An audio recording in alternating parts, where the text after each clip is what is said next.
To see that most of y'all have a seat already. And on behalf of the Abita Springs Women's Society and the League of Women Voters of St. Tammany, I would like to welcome you and thank you for coming to the Abita candidate meeting and get together. I hope that everyone's had a chance to go around the tables to meet the candidates and find out just what each person has as issues and if their opinions match yours.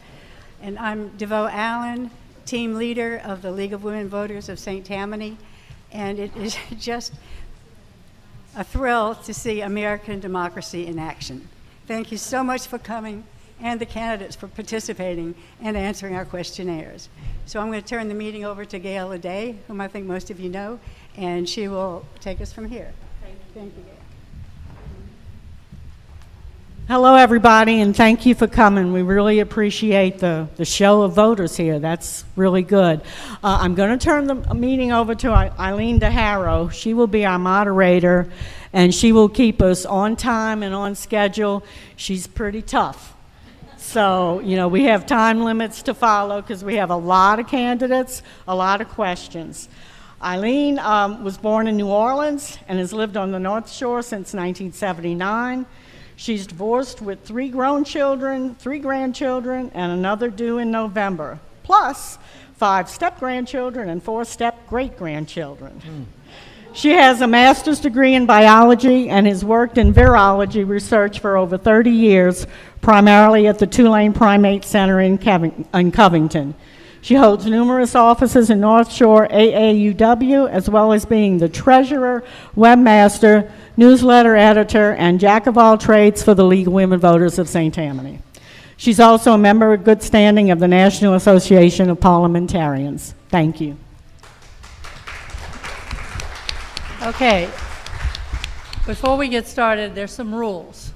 If you have a question, write it down legibly, please, so that our screeners can understand it. Please put down whether you're working on, what candidate you're addressing your question to, and raise your hand and we'll have them picked up and they'll be brought to the screening tables. We will be strict on time. Our first forum will be between our 2 candidates for mayor. We have 3 minutes each for an opening statement. We will have answers for questions up to 6, depending on how lengthy they are. 3 minutes each, and we are cease questions at 5:45, and our closing statements will be 2 minutes each. So why don't we start with Mr. Curtis, because he's nearest to me and I can read his sign. Oh yes, we have time cards. Bonnie Schmidt is our timekeeper, so she will hold up a yellow card if you only have 30 seconds left. And when you see that red card, stop mid-sentence, because I'll stop you. Okay? Go ahead. Good evening, and thank y'all for coming and having this. It is good to see democracy in action, and that's exactly what this is. So I appreciate the effort, and I'd like to, as the current mayor, I'd like to welcome everybody to the town hall. We have, everybody's kind of been in flux the last couple years or so, it's good to be able to get back to this and have these things here. My name is Dan Curtis. I'm the current mayor. Been in 3 and 7, 8 years. I don't know how long it is. It's November is the election, so I am asking to run again because I want to finish things that we've started. We have made incredible strides for the town. Just everything from maintenance department to park cleanup to technology and cameras and all those kind of things, and we need to keep going. We need to keep pushing it forward.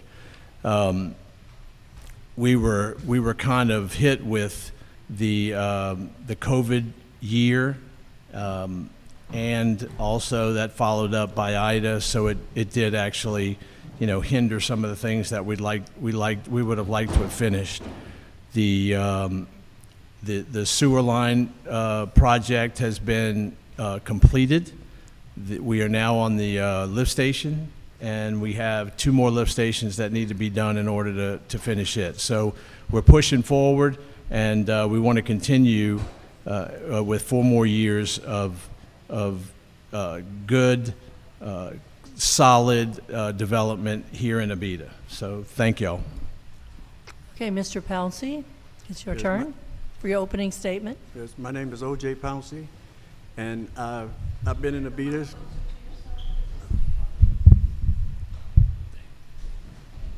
I first moved to Abita from Covington in 1952, and I left here and went to Detroit in 1966, and worked for Chrysler Corporation. I came back and I went into business for myself, and I've been in business for over 25 years, and I did remodeling for a long time and was very good at it until the doctor told me I had to stop. So I've been retired for a while, and by being retired, I got a chance to sit back and look at this town. And we came a long ways from the time that when I first came here until now, but we can do it much better, much, much better.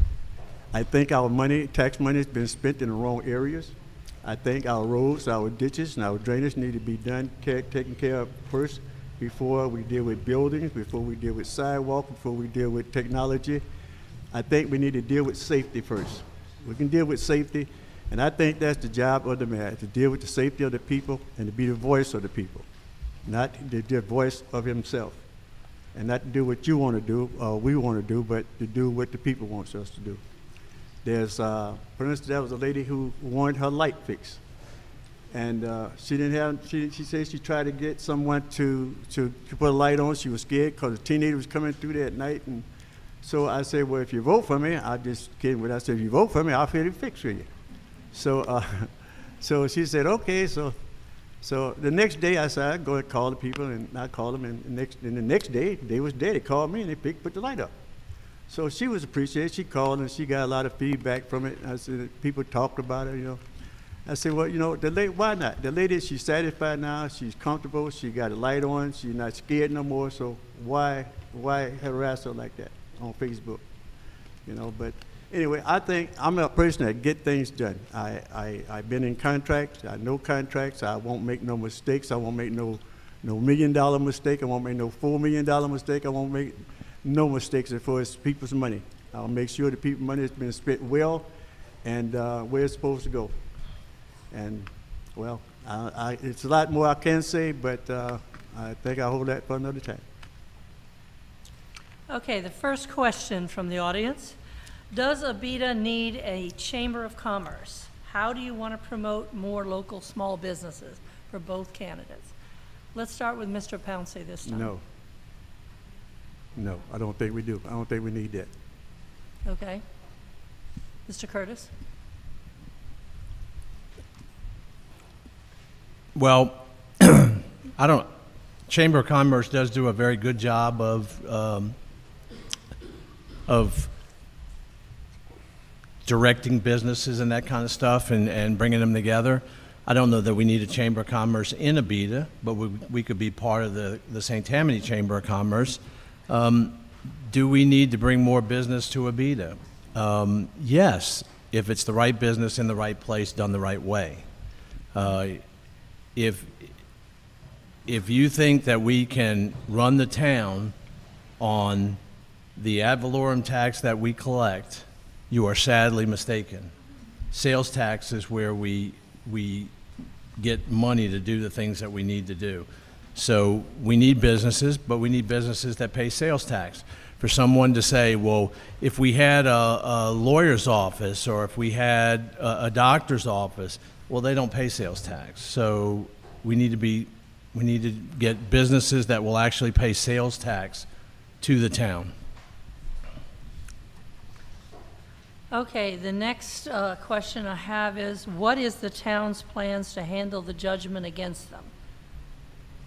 Would you like to address that, Mr. Curtis, first? Sure.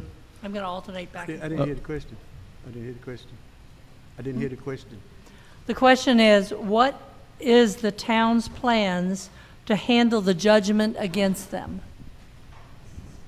I'm assuming you know what the judgment is, Yes, because I don't. Yes, well, I'm not sure about the judgments. I just know that I think that Abita need to handle their business. Okay, this is to Mr. Curtis. How are you and your I think this plan goes along with this one. How are you and your administration plan on paying the $4.9 million back?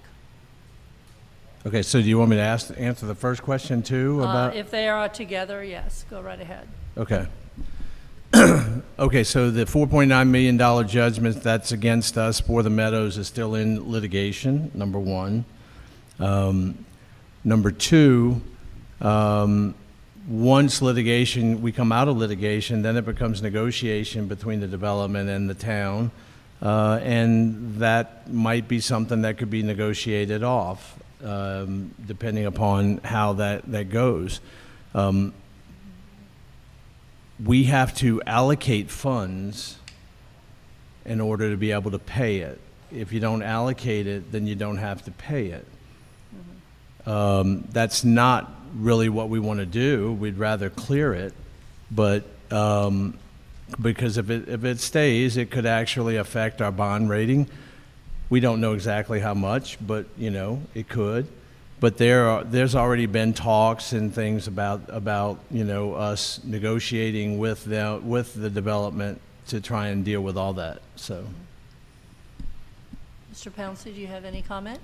Yeah, I think that it shouldn't have been done in the first place. I think that decision should have been well handled, better than what it did, and we had to go through this. That's why I think about leadership. I'm a better leader than that. I would lead the town better than into leading us into debt like we going into. And I think that. you have to speak in the mic. You need to talk into the microphone, please. Yeah, you got to talk right into it. What part did I need to start back? Yeah. If some of us aren't wearing our hearing aids. Okay. My thing is, I think that we need to just make better business decisions. We need to think about and get better counsel of what we're doing with contracts. Like I said, I was in business for over 25 years, and I know when you make a contract, you don't break a contract. And once you break a contract, then you're liable. And once you're liable, then there's no allegation, there's no way of getting out of it. And if I was the mayor, I would like to be able to talk to the people that we owe this money to, and see if we can come up with something, and let the people do what they need to do. You can't stop growth, and if Abita's going to grow, we need to let it grow, but we need to grow smartly. Okay, and that kind of leads into what would you do to expedite the master plan? Mr. Pouncey, if you'll take that first, and then we'll go to Mr. Curtis. Well, what I would like to do is I would like to get donations. I've already talked to the Edwards office to see about getting money for the town to do things that we need to get done here and to bring business here. I think 36 is a good place to start businesses instead of right in the town, because in the middle of town we got it's too clustered. You got too much traffic, you got too much vandalism, and I think that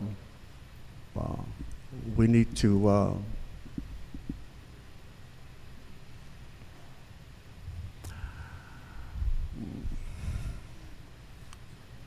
Are you done? Yes. Okay, Mr. Curtis. Well, I'd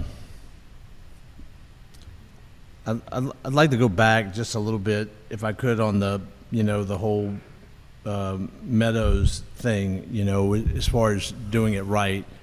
The reason that whole project was stopped was because they would not let us do what we were supposed to be able to do, and that is to inspect the lines that they're putting in. You can't ask us to hook up to sewer, water, and gas if we don't know what they're putting in. So we had no choice. We had to. We had to do this. just wanted to make sure that, that was understood. The master plan, we are right now in negotiation with a company called Dover Coal. They're out of South Miami, and they're getting ready to send us a letter that once we have it approved by our attorneys that it's okay, we'll bring it to the board for their approval, and we'll try to enter into a contract with them to do our master plan, and they said they could do it in 8 to 10 months. So that's where we are. If you want to see some of their work, you can go out on their website, Dover Coal, or you can drive down to Mississippi and Ocean Springs, or you can go to Hammond, and there's several other places. They're international, so it would be I encourage everybody to go out and look at their website. So Okay, that's how fast we're doing it. Yeah, well, this is probably aimed for you, although it wasn't stated so. Who is paying the legal fees for our appeals, the town or its insurer? The insurer, we owe, we have to pay our deductible, which, if I'm not mistaken, I think it's $1,000 that we have to pay. And then we have risk management that covers the rest of it. Yeah, I figured that was more of a question for you. Well, Mr. since- Bouncy can answer it if he wants. If you would like to. No, I don't want to touch that one. Okay. This one is going to be a yes or no. Do you support the Abita Historic District? Yes. Mr. Pouncey? Only if they're going to be historic, because there's some things that they're changing that is historic. Now, why are you going to change something that's historic and say it's going to be historic? Like, for instance, chain link fence. We have chain link fence in our yard for years. So now they say we can't have it anymore. Why? I think that the way that things is going with this town is great. And I think that, when people wants to build something or build a house, I think they ought to be able to build it like they want to build it. All right, the other side of this is, do you support enforcement of historic district guidelines, yes or no? Right. What? Do you support the enforcement of historic district guidelines, yes or no? Yes. Yes. Okay. And I think just to clear the air too, I think in historic there are certain chain link type fences. It's the old metal, the actual old metal fences that are allowed. However, if you go back past that, really there was no metal fence. There were wood fences. So There wasn't? no, I didn't say that. I didn't say there was that before the chain link fence came out. I've been in Abita a long time now. I know. Me too. Okay, for both of you, well, Mr. Curtis. Yes. What is the status of our sewer project? Well, like I said earlier in my introduction, we have finished the line repair. We haven't assessed it, but we think we're somewhere around 68 to 70% successful, which is actually good when you're talking about, I&I and that type of stuff. I think I saw Miss Wiggin. You can ask her if she's satisfied with what we did at her house, so she's in the audience. But yes, it is working, and we're through with that. The lift stations, which is kind of like the other part of it, we're not finished yet. We have 2 more to do. One of those is an additional one that we're putting in place prior to Pearl Street, which is our biggest lift station that pumps to the sewer plant. We're putting what's called a muffin monster, or a grinder. It's a grinder that actually grinds up stuff. You would be surprised what you see in the sewer. Mop heads. I'm not talking about just a little mop. I'm talking about the whole mop head. I don't know how they get in there, but they do. So we decided to put this grinder in, and because we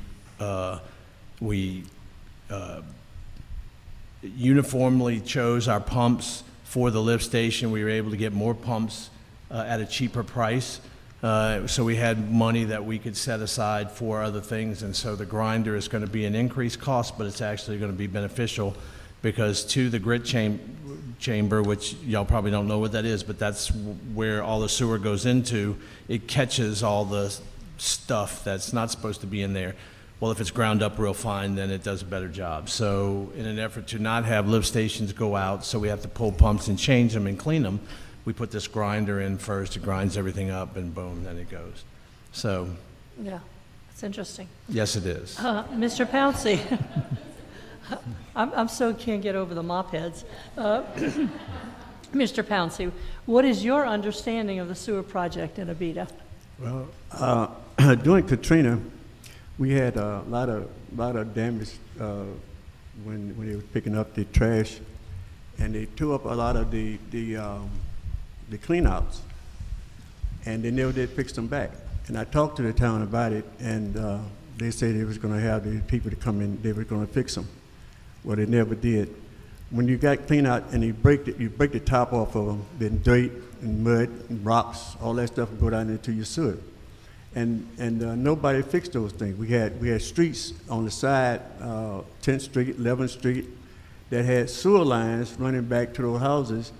And during Katrina, these companies came through, they just broke things off. They just ran over everything, just tore tops off of the sewer line.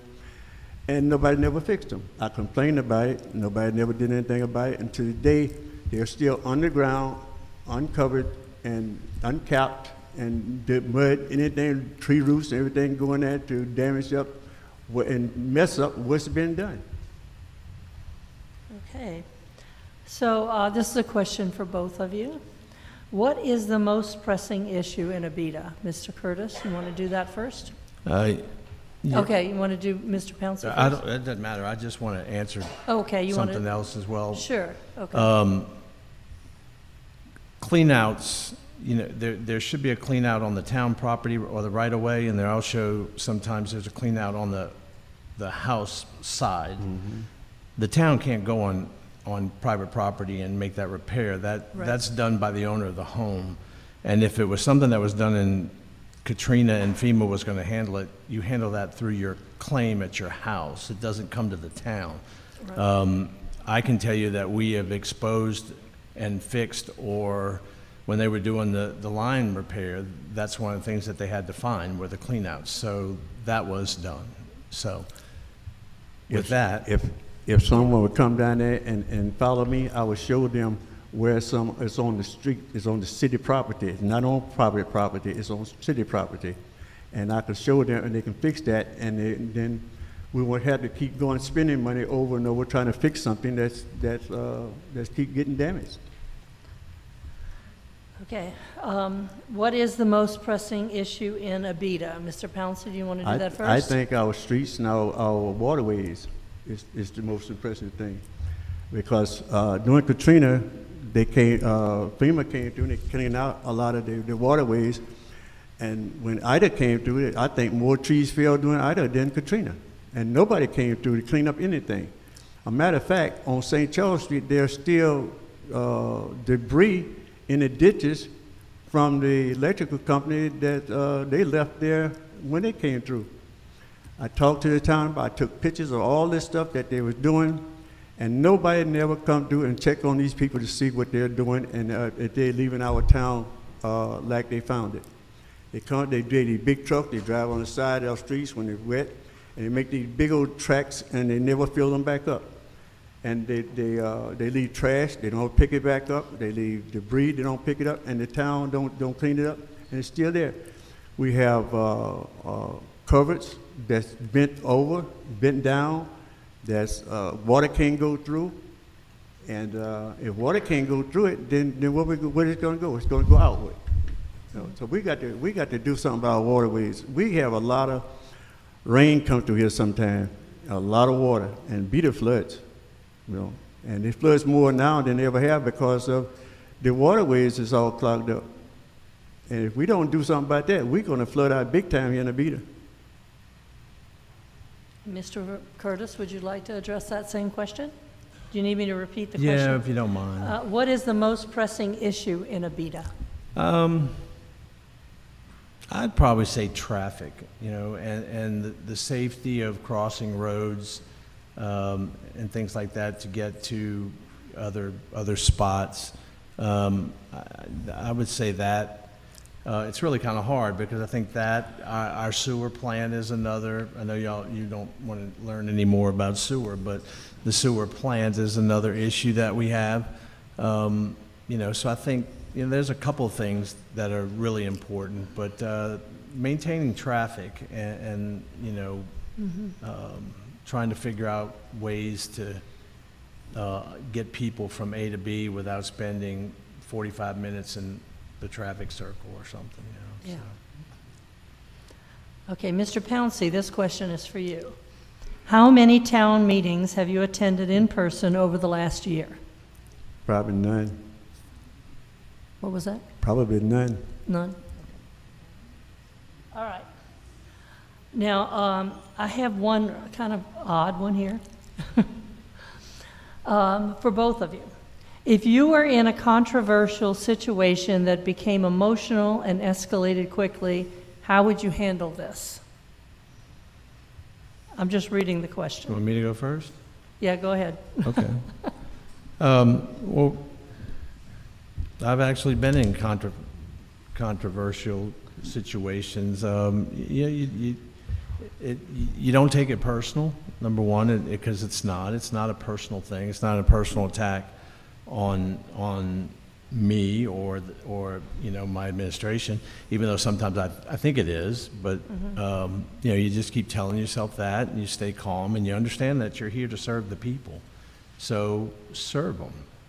Listen to what they have to say. I've never backed away from anybody. I will listen to you. I will tell you my side, and hopefully we can work through it.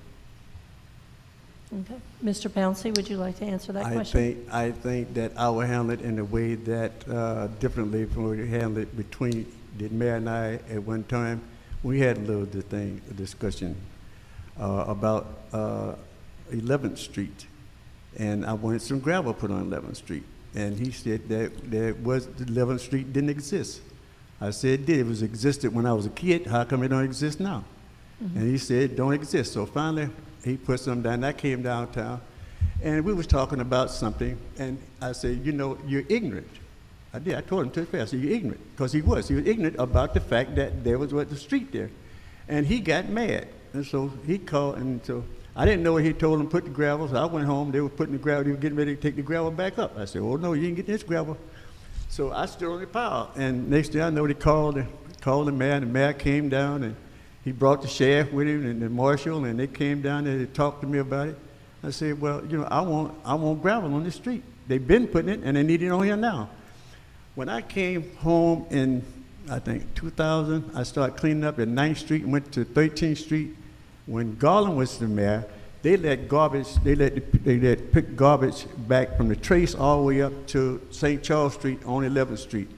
And I got with the mayor at that time, and they hired me part-time to use the town equipment to pick up the trash and garbage and trucks and couches and refrigerators and commodes and tires and you name it, and there's still a lot of things back there. I had the EPA come down to look at this because I think it was messing with our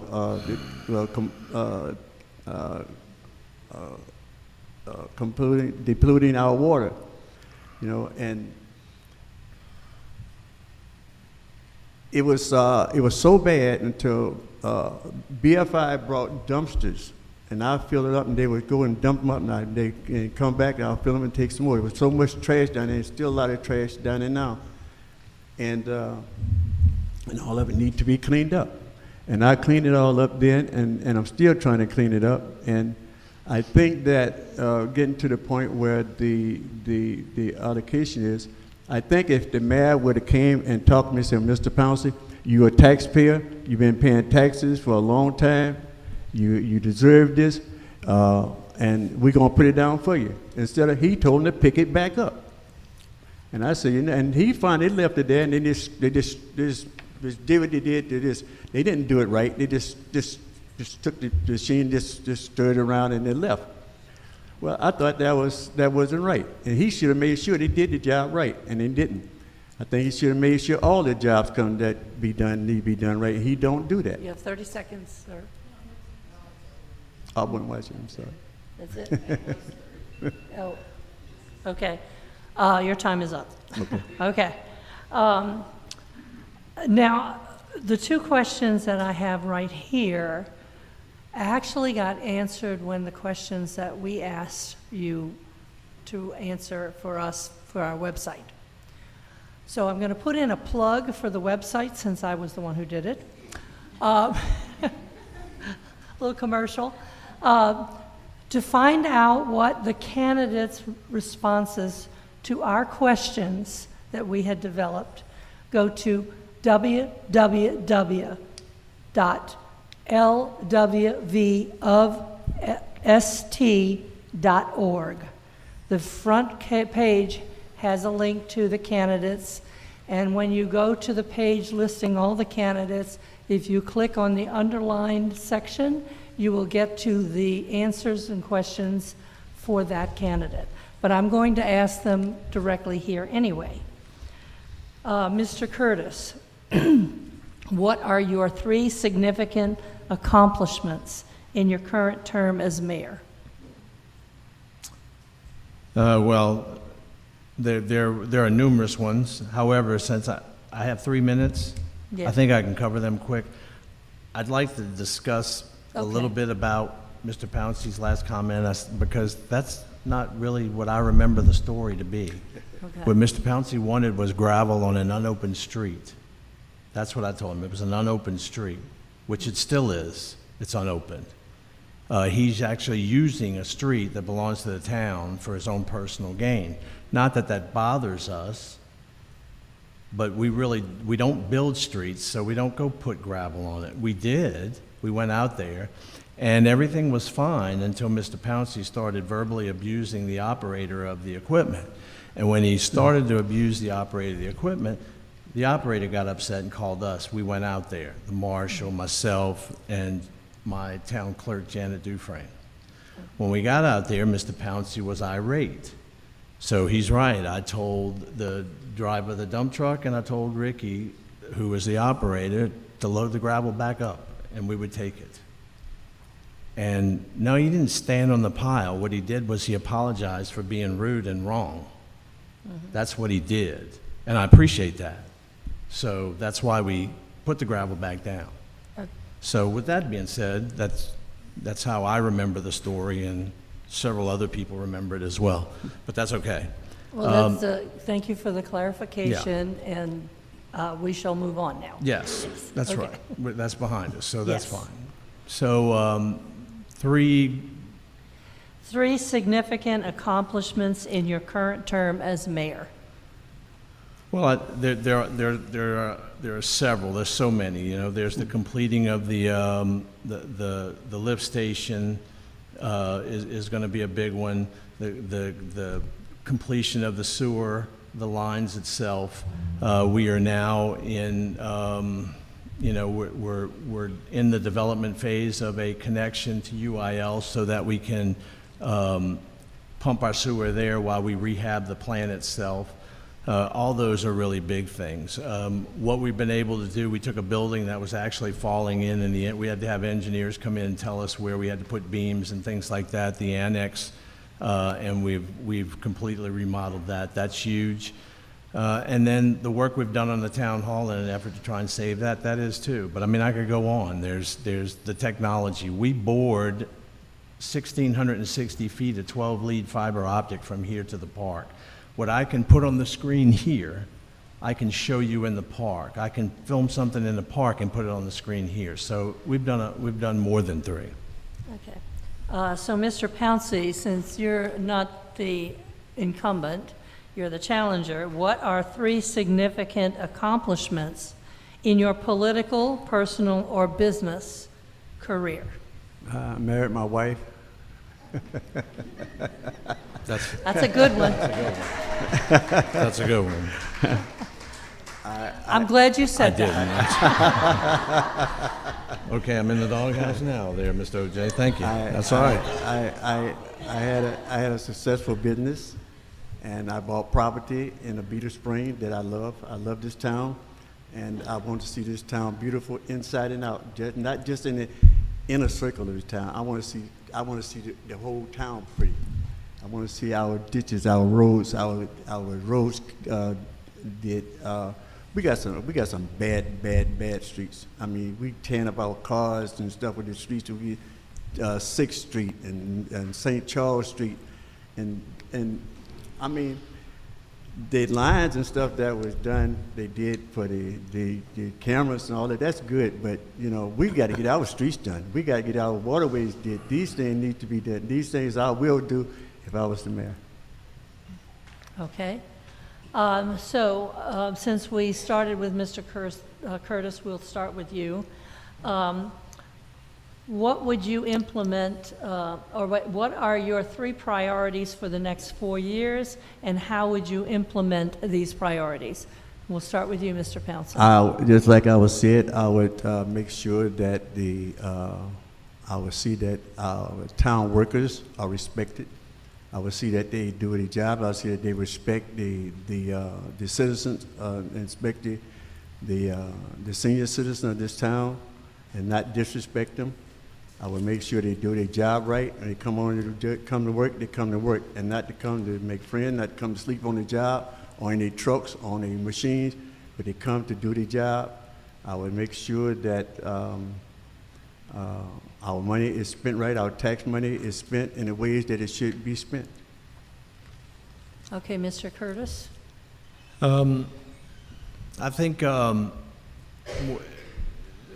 probably right off the bat, you know, it would be the water line repair and the new well, finish up the sewer, rehab the sewer plant and figure that out.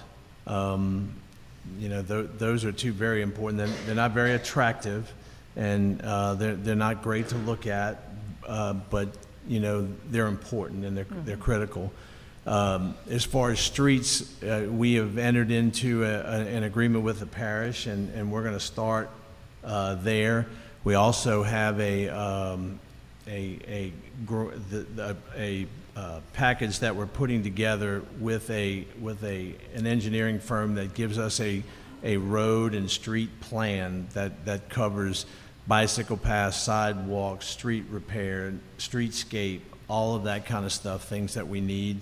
You can't get grant funding anymore if you don't have a plan for it. So we're getting that done right now.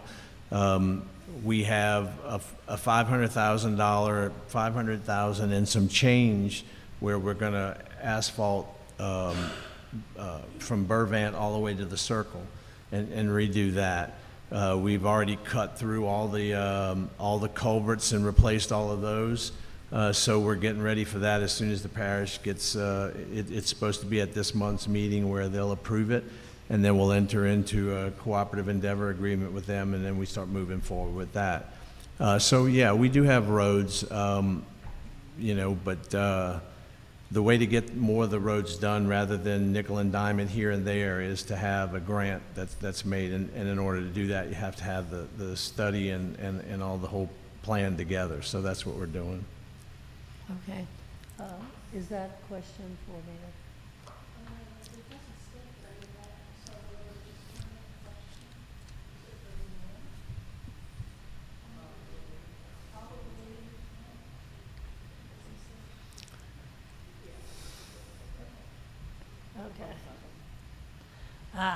Okay. This is a question. What is your position on speed enforcement? And this is a private contractor, I think. So what is your... Is that, you want me? I'll go first. You go ahead first, and then we'll have Mr. Pouncey. Okay. We have a marshal and a half. That doesn't mean we have like half a person. It's 2 people, but he's only part-time. He does most of our code enforcement. Captain Mike, everybody knows him. He's also the crossing guard for the middle school. So we have one marshal that controls all the speeding and all the law enforcement stuff in the town.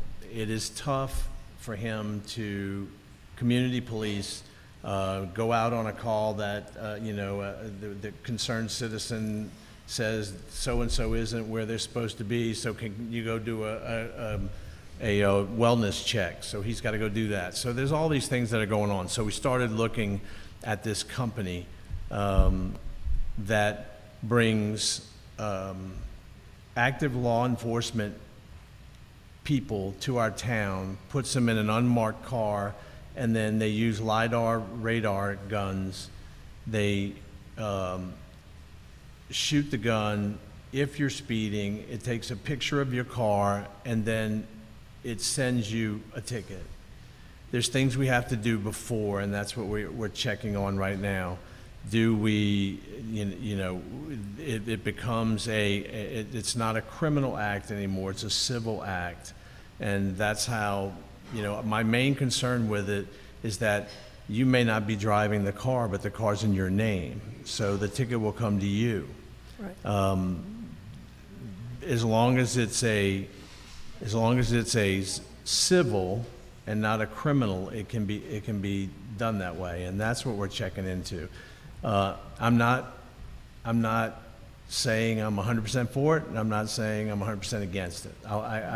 We got to get all the facts from all the legal people and all that, and then we'll make that decision. But that's a decision will be made here pretty soon. Mr. Pouncey? I think that we can put cameras out ourselves instead of hiring a company. I think Abita can do that themselves and save that money and not have to have other people coming in and do the work that we can do. And most of the speeding is done in the neighborhoods. Like on my street, they run the stop sign all the time. Always running the stop sign, speeding through there. Matter of fact, one day they came through and hit my dog. And I thought he killed him and busted and collapsed his lung. And because a lady ran through the stop sign and because a guy threw a toy across the street for my dog to go get it, and he went and got it and come back, and the lady run the stop sign and come down and hit my dog. And I think there was a camera there and caught her, and then she paid a ticket. I think that would stop a lot of that from happening. And I think we can do that ourselves. It don't take much. With technology today, it don't take that much for cameras to take a picture of something, and you can send them a ticket. Okay, this is going to be the last question, but I think it should be directed to Mr. Curtis. How are they paid per ticket issued? How would you pay the tickets? If Under you the mean system? if you get the ticket, Yeah. you mail it in. You can on the website. You can come Okay. by the town hall. And the other thing, I'm glad that was asked as well. That also leads me to the part that it's, we have to pay to have it. We really don't. It's $70 from the actual fee itself, and then we get the remaining. Okay, I So- misunderstood the question. It's like the contractor for issuing these tickets, are they paid for each ticket issued? Yes, that's where they get it. That's the $70 that they get. We have a speeding ticket, I think it's $224 or somewhere up in there and some Okay. change. So I misunderstood the question. right, so we Yes, would get all but 70, they would get 70, Okay, and we would get the remaining. all right. And then the idea behind that is to, instead of doing, say, maybe 8, 10, or 12 tickets a month, we would have 18 to 2,500 tickets a month. Until people understand that the big signs that say speed limit 25 means 25, not 45. Right. Okay, well, this is the end of the session for questions, and we have closing statements, and I think we shall start with Mr. Pouncey first. Well, I'd just like to thank everybody for coming in and listening to what I had to say.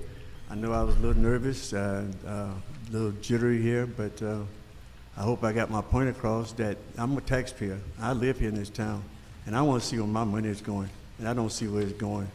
And I know y'all can't see where your money going. If your ditches and things is not done, your waterway is not done, your streets not done, then where our money going? You know, I like to really see where my money is going because I pay a lot of taxes every year. You know, and if I can't get gravel on the street, that where a house, my auntie stayed on the street at the end of the street for years, and then other people stayed for years, and there was a street, and I can't get gravel on it. She's saying I'm using the public street. Yes, I'm supposed to use it. I'm a taxpayer. I'm a taxpayer in this town. I'm supposed to use the street. Whatever street I'm in this town, I'm supposed to use it because I'm a taxpayer, and I'm a landowner, and I'm a homeowner, and I'm a senior citizen. You know, and I think that we need to get our tax money worth that we pay, and we're not getting it. Okay, Mr. Curtis, it's your turn. Yes, ma'am. Thank you. It's been a lot of fun to answer questions. Some of them are kind of comical, and I know the whole sewer thing is not really fun. But a couple things I'd like to kind of clear up. Number one, people in St. Tammany Parish, including Abita, we do pay a good share of taxes. Problem is that 93% of those taxes go to other things, not Abita. The average cost that is paid to Abita is somewhere between $200 and $350 per household per year. So that comes out to $393,189.87. So if you divide that by the 1,280 homes that we have, I mean, you know, you can't be bringing gravel all over. You're gonna run out of money real quick. So yeah, we do pay a lot of tax, but you need to know where they go. It goes to the school board, it goes to the sheriff's office, it goes to the parish, it goes to the rec district, it goes to all of those. The fire district, and then we get our little share. So I want to make sure that if you know, the amount of money that you're saying that you spend so much on, it's not coming to Abita. We get our money through sales tax, of which I encourage everybody to continue. If you live in Abita, order and have it shipped to you at home. We get that sales tax. That's incredible. That's why our sales tax is up. So, you know, keep doing that. You know, go Amazon. You know, that's the thing. Just use your Abita address, and if you don't have one, use mine. Take mine, use mine. I'm okay with it. I'll bring it to you. But I just want to thank everybody for coming out. This is our democracy, you know, working, and you know, it's important that you have a picture of, you know, who's going to be running the town. Thank you. Thank you. We'll have a 10-minute break while we readjust for the Alderman.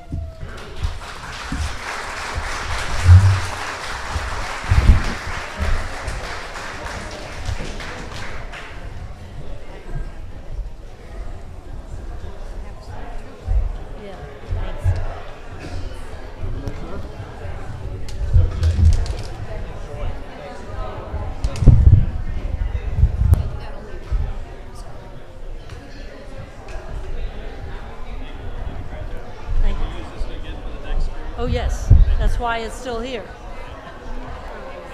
Besides, I don't have a lot for the next group. But yes, definitely. I agree with the historic district. Thank you.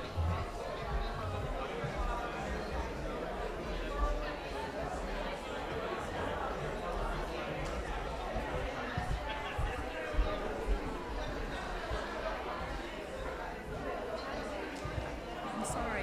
If you announced it, I didn't hear it. I apologize. But if you would re-announce that if they have a question, raise it in the air.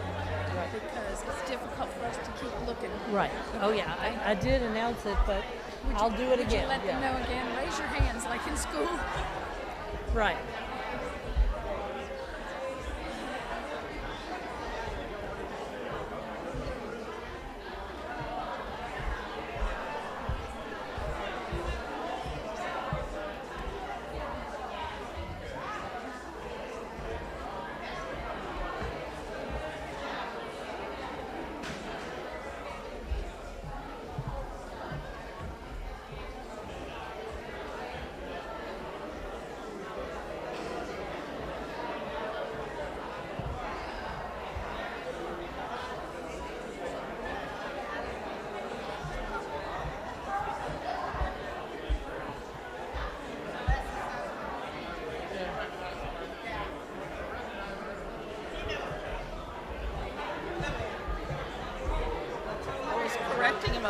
LiDAR versus radar.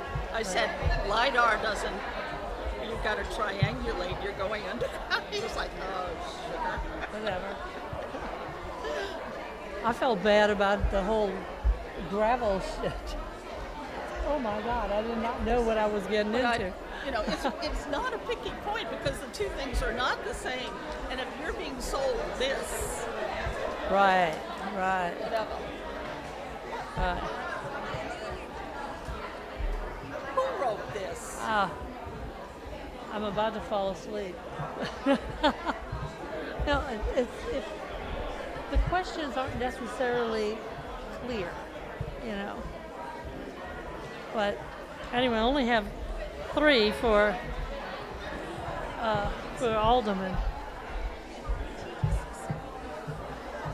Yeah, I'll mention it again.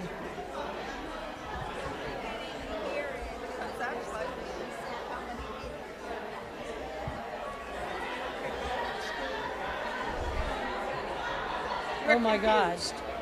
We're confused because it's about bringing in commercial business, and then if you haven't been attending anything, and it sounds more like what was being talked about. Right. It doesn't have a candidate on it. All and new candidates. I mean, all is all. Yeah. That would not apply to school, because school committee has nothing to do with that. Right, for Alderman. Uh-oh, is he okay? Is he all right? I didn't write this right, but the way I was hoping this one could be, here's the question, raise your hand, yes. I know, I said yes or no.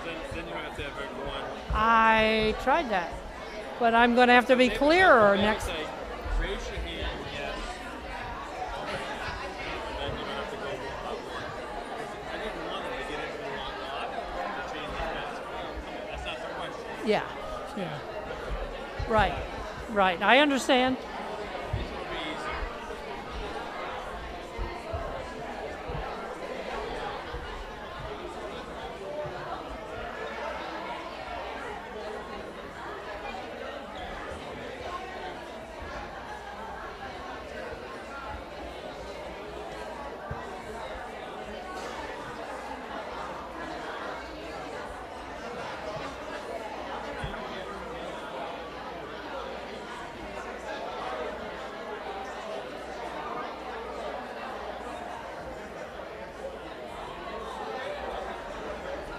This must be for Alderman, right? Yeah, that's what I'm thinking. Okay, Because the mayor is already gone.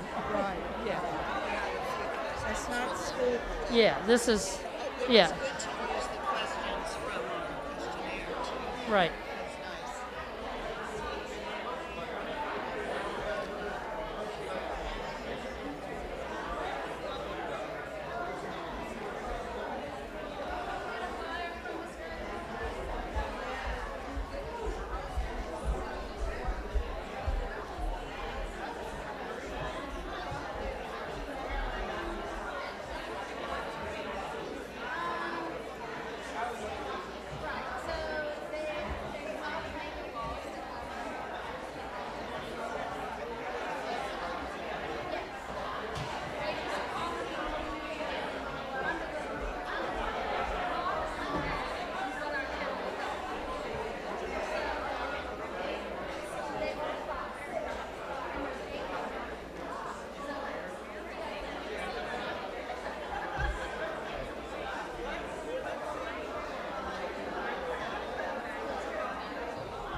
Gail. Gail.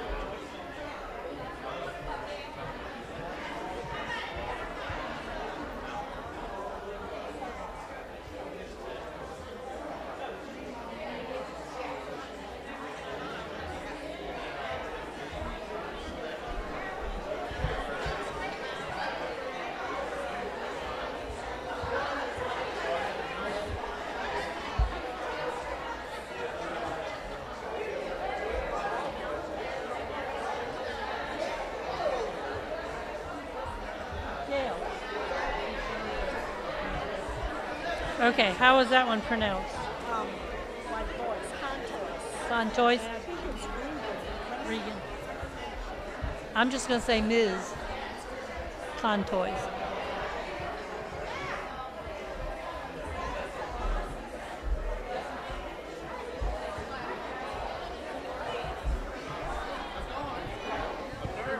Okay, you give it to the screeners here.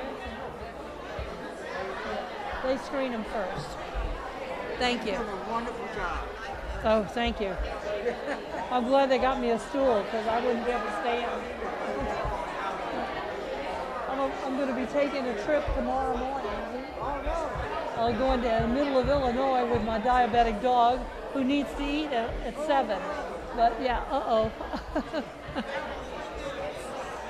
3 minutes.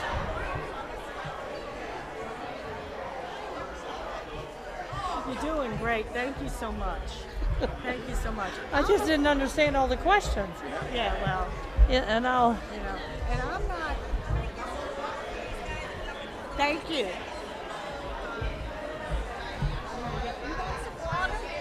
Yeah. No, could you fill it again? Thanks.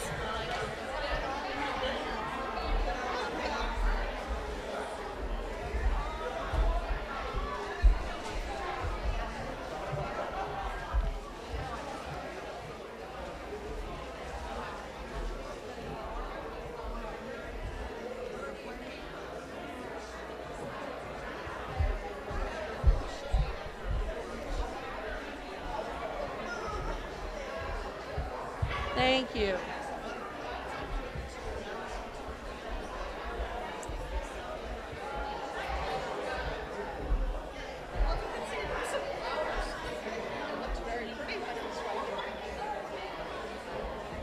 Yeah, mine have come up quite a bit.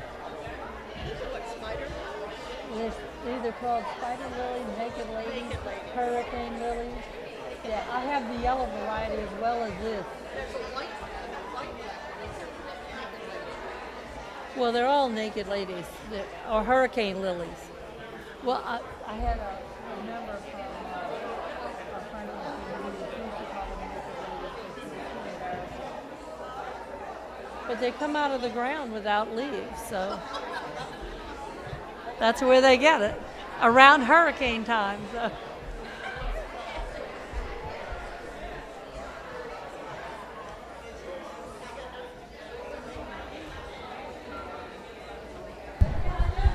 If you want to. It's live. If you could take your seats, please.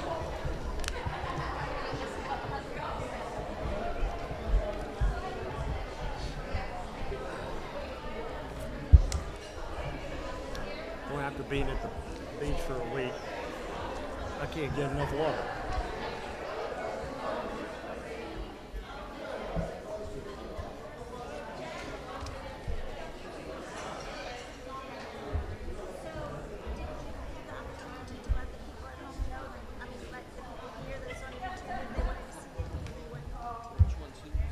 What was that? Got to share.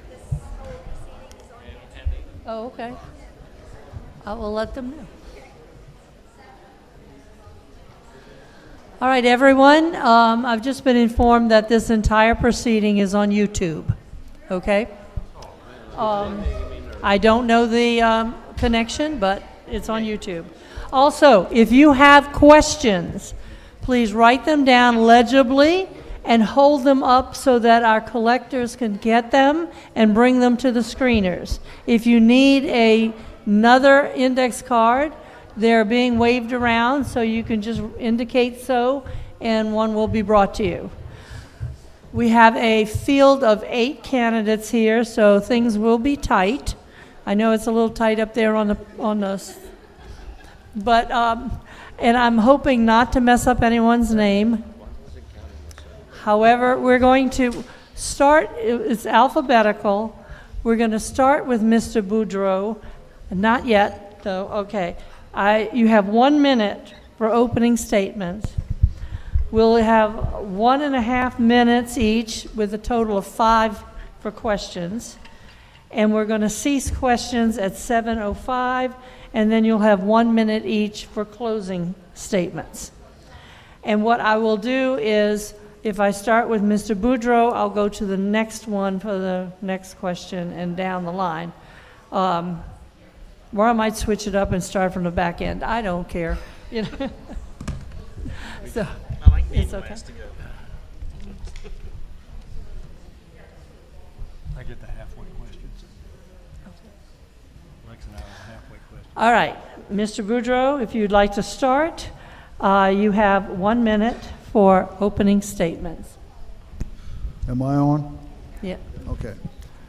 All right, well, first I'd like to thank the League of Women Voters and the Abita Springs Women's Society for putting us on. We really appreciate it. Get to know you folks a lot. My name is E.J. Boudreau. You probably have seen me around. I've lived in Abita Springs for about 20 years this time. Only about 6 or 7 of them have been retired, so the first part of it I did a lot of traveling, and I was here and there off and on. So, but here I am, I'm retired, and I'm thinking I really love this town. I keep coming back to it. So I thought, well, I'll just go to work for the town and make sure that we keep the quality of life in this town good. That's going to be my focus. I've worked in private industry for a long time. I've audited some of the biggest corporations in America, well, in the world. And I've audited corporations that actually have campuses bigger than this town. One. Hello, my name is Lynn Kanjami. I'm asking for your support. I do want to be an alderman. I'm working diligently to have your vote. I've been a resident of Abita Springs in the historic district for 1991. I'm community-minded. I've attended many meetings throughout the years. I respect our heritage here in Abita. I believe that people reside in Abita for a better way of life, and we're all seeking to get that better way of life. We also recently saw how working together in unison as a community helped to thwart an unwanted commercial development. And I worked with many of you to take proactive steps to bring our concerns forward. I do hope that we can get all of us to have our 1 minute, and there I go. Thank you. Yes. That's okay. Ms. Contois? Hello? Hello? Yeah. Hello, citizens of Abita. Thank you for coming out tonight and doing your part in local government, because all government is local.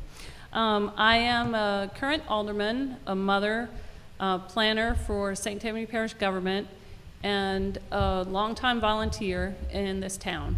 I believe strongly that a master plan is the thing that will help us to keep Abita Abita, as many people like to say.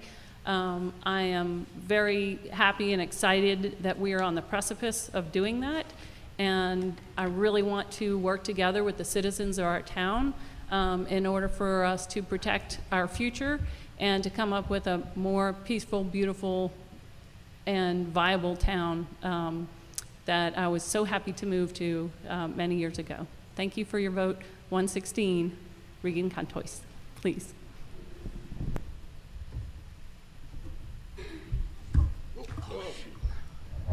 Towel, please. We've had a faux pas.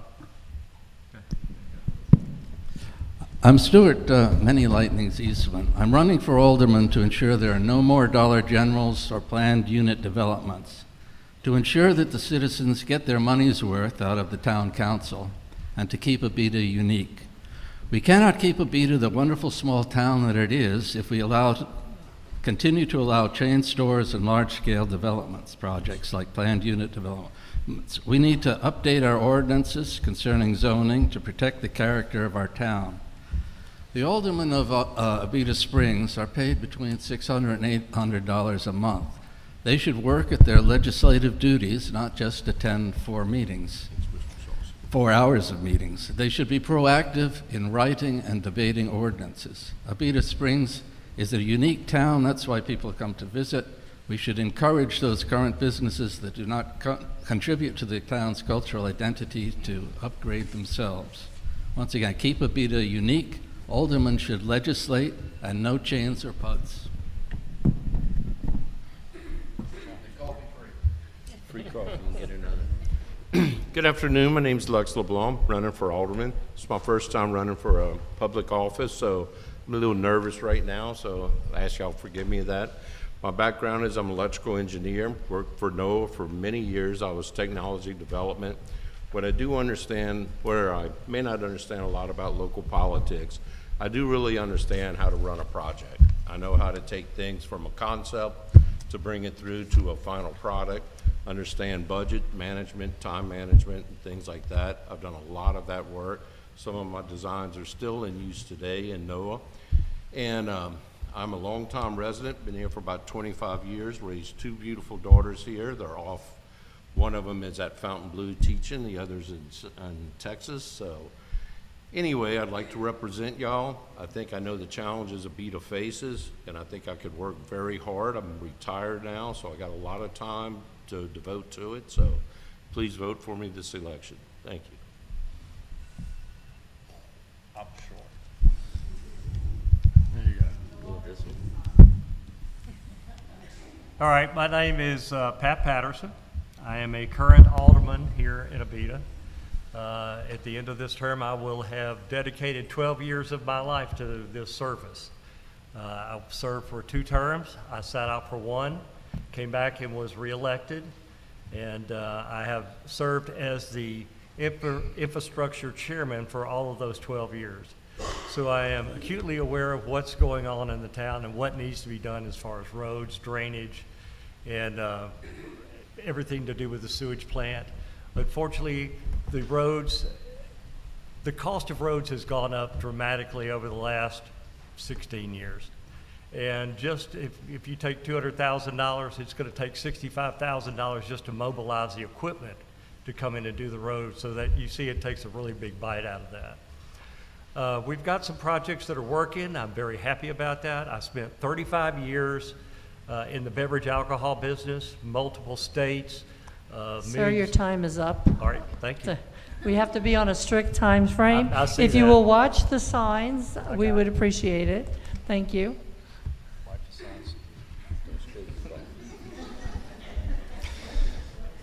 Thank you to the League of Women Voters for putting this on. My name is Stephen Saucy. I'm a candidate for re-election as alderman. With your support, being re-elected would be a great honor. I remain determined to preserve Abita Springs' uniqueness. There are towns all across this great country where you can see corporate America on every corner. That is not my vision for Abita. I pledge to fight for you in preserving Abita Springs' small town atmosphere while improving the quality of life for all. I'm currently the chairman of the governmental committee. Safety is my #1 issue, followed by fiscal responsibility, followed by cleanliness. And cleanliness is ditches, waterways, our streets. So a lot goes into that. Yeah. Regardless of the degree of the second and the third thing, safety is utmost importance to me. It doesn't matter if we have a clean town and we're fiscally responsible, we have to remain safe. Time up. Mr. Tomplay? Hi, I'm Eric Tomplay. I am the current chairman of the Planning and Zoning Commission. I've done that for close to 4 years now. Reason that I did that was because when I moved here 16 years ago with my family, I believed in not just complaining about things, but by being a part of the solution. So I volunteered to do that. That is a volunteer service. And through that, I've learned an awful lot about the town. I've done a lot of different things on that commission that I'd like to do, further that as an alderman. And I'd like to build consensus with the people that are up here. There's not a person up here that I haven't or won't be able to work with, and I look forward to serving you if I can secure your vote. Okay, there are 8 candidates, and you will be choosing 5 of those candidates on the day of the election, or on your ballot if you got it in the mail. I just thought I would mention that. This is a question for all of the aldermen. Do you support or oppose additional retail establishments similar to the Walgreens and AutoZone in Abita? If yes, where do you think they should be allowed? Let's start with Ms. Conjemi. Ms. Conjemi, yes, Use the mic, please. I'm sorry. The mic. Yes. I do believe that we need responsible growth. I do believe that Walgreens is certainly a business that is for all of us here. Unfortunately, we do not need this on streets that are only built with 2 lanes.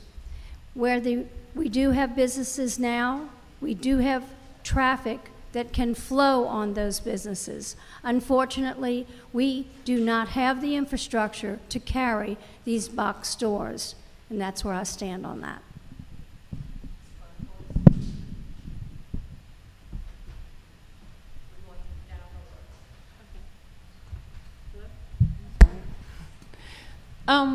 I do believe that there is a place for a variety of different business types, but the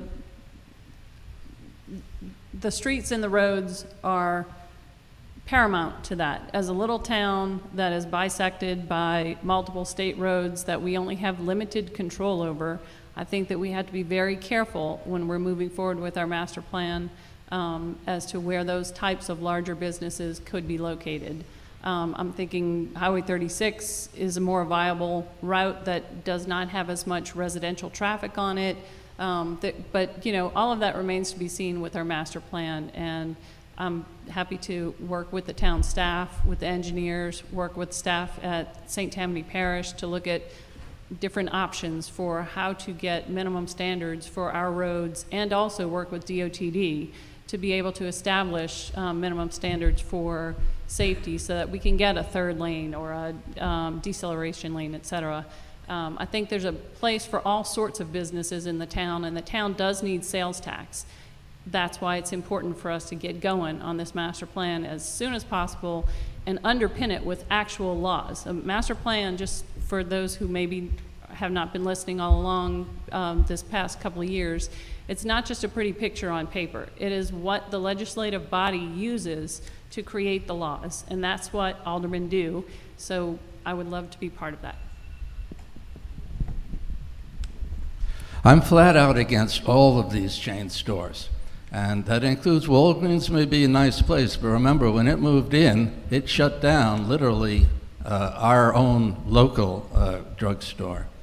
And that's what would happen with each of these. If we had something that rivaled one of the other big ones that was at the edge of town, it would have closed them down.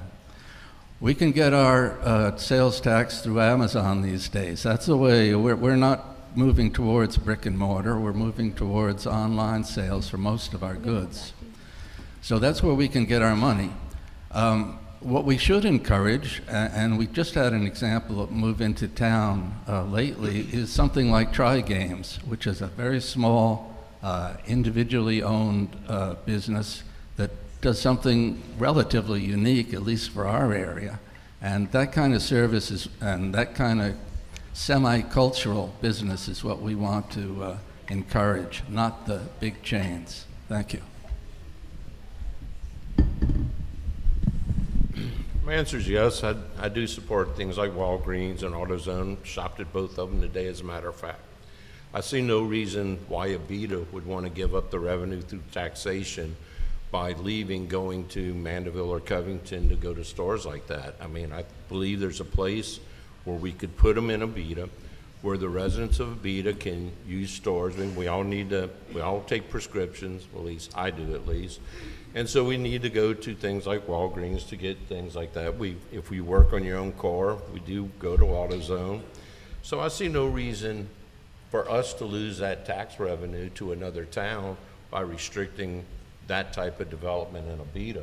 I agree with Reagan that it is important to put it in the right locations so that it does not become a traffic problem. But my answer is yes, I would be 100% supportive of that, because we all want nice things like the park and, you know, the waste treatment plant and all that other stuff completed, but you have to have tax revenue, you have to have money. Our town is operating on a very small amount of money. It's about $5 million a year, and so we got to keep getting that money in so that we can make those improvements and keep our quality of life so nice and wonderful. Thank you. All right. She didn't throw up the stop sign. Yeah, I saw that. No, you're good. I'm not so lucky. I am in support of that, but it has to be in the right place. The one thing we have is we have our historic board, and they have done a wonderful job of helping to design and give direction to places that are coming in like that. We are currently working on the major thoroughfares, Highway 36, Highway 59, to identify areas that would be suitable for that type of structure at a correct size. And then also have a architectural front that complements the town as opposed to distract from it. So we're working on it right now. The master plan is paramount for us to have a total plan, because we have land that's not yet been developed. We have to make sure that that area is planned for now rather than later. That way, when they do finally go to 36, we have that land figured out of how it should be done, and then out 36, because those are really the only two areas that our town could continue to grow. So if we are proactive instead of reactive, if we get the correct plans in place with design ideas, I think we'll be in a good spot to be able to control what comes in, how it looks, and how it integrates into our town. Thank you. Yes, I do support retail, and as others have mentioned, it's the location that needs to be determined by zoning. Zoning is most critical at this point in time. And let's just use Southwind, for example. It's our largest community, most dense populated subdivision that we have. If we went 2 blocks south, 3 blocks, 4 blocks south and north and zone that residential, that would resolve a lot of issues. We need to keep corporate America out of the heart of our residential districts. Property values go up when you have commercial residential combined. I don't know if those of you that have been over to Lafayette for River Ranch or Bluebonnet in Baton Rouge, but when you have commercial at the lower level and residential at the top, those property values maintain and go up versus having a Dollar General go in around the corner. When Dollar General moves out, or when Dollar General moves in, what happens to your property values? And when they move out, what's coming in behind them? You don't know. So I do support retail. It will be determined by zoning. And I think we need to move very quickly and not be talking about lighting and sidewalks and trees. Let's get the zoning done now of what's going to be residential, commercial overlay, and then we'll discuss the streets, the sidewalks and the lighting and the trees after we get the zoning part of it done. I am certainly in favor of commercial development. I don't think we should, as a town government, be picking the winners and losers as to what types of business. However, when any kind of business is going to impact us as citizens, not only just traffic, but drainage, safety, litter, all of these things have to be taken into account, which is something that we worked on in the Planning and Zoning Commission to revamp those ordinances. As to where it goes, I couldn't say right now. I haven't seen enough information or traffic studies or understanding a master plan as to where it should go. So I'm not gonna make my mind up until I see information as to where it would make sense. Okay, now we'll go back to the beginning of the alphabet and give Mr. Boudreau a chance. Well, of course, I am all for innovative development, and I think everybody has hit on one or two points along the way. The national chains, I don't think they should be close to our residential areas. People like interesting businesses that they can walk to and that sort of thing. Now, out 36 and other places around inside the town, we could probably do some of those national chains, providing the architectural is okay, you know, and we'll let the other people, the committees look at that, you know. And I do think that everybody should have a vote, though, on what comes in and what doesn't come in. And they should get with us, with Alderman, and tell us what do you want, because we work for the people don't work for us. So we're going to try to do the best we can based on what you guys want. So let us know what do you like it. I'm saying interesting businesses. Yes, if they're big, that's good. If they're not, well, maybe we can't put them in this town. We're a car-centric society, so if we put businesses out on 36, people are going to drive to it anyway. I mean, if you go to Walmart and you got to park out in left field, it's like walking across town anyway to get to the store. So we're going to have traffic, and we have a lot of things to think about before we just plop something down in this town that's really going to be detrimental to the town. Okay. So now we'll start with Ms. Contois, and this kind of goes along with that question. I don't know if my mic is on. How do you feel about bringing more commercial businesses in that provide entertainment for families, like bowling, putt-putt, events at town hall, open mic night, community pool, coffee shops, teen nights? That was all in this whole thing. So. Well, I don't know who would say no to that. That Yeah. sounds like a lot of fun. And Abita is known to be a creative and fun town. Some of those things are hard because they seem to be touching on sort of those teenage years, like what, you know, having something for young kids to do, which is huge. But it's also hard to put your finger on it because once you plan that, kids don't think it's cool anymore. But to simply answer your question, I'm all for all sorts of creative types of entertainment as long as it's scaled towards Abita, and we do things like be considerate of adjacent neighbors and things.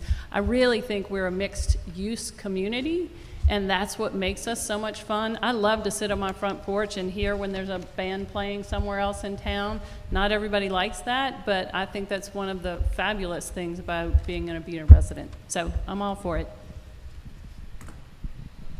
I'm not sure that we have the option of some of those things because they don't actually make money.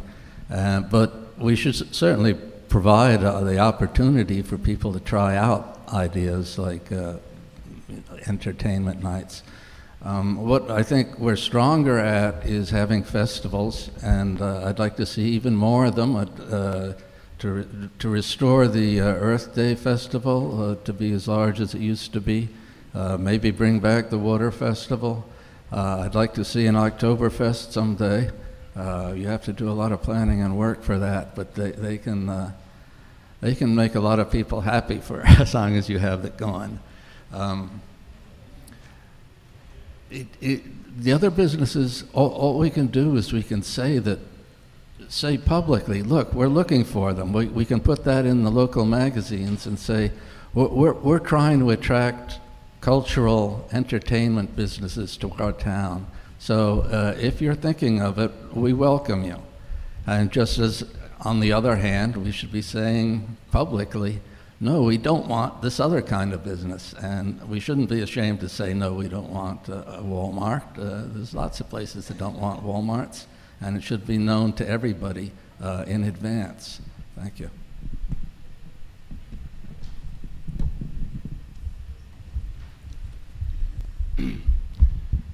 I'd say yes, you would.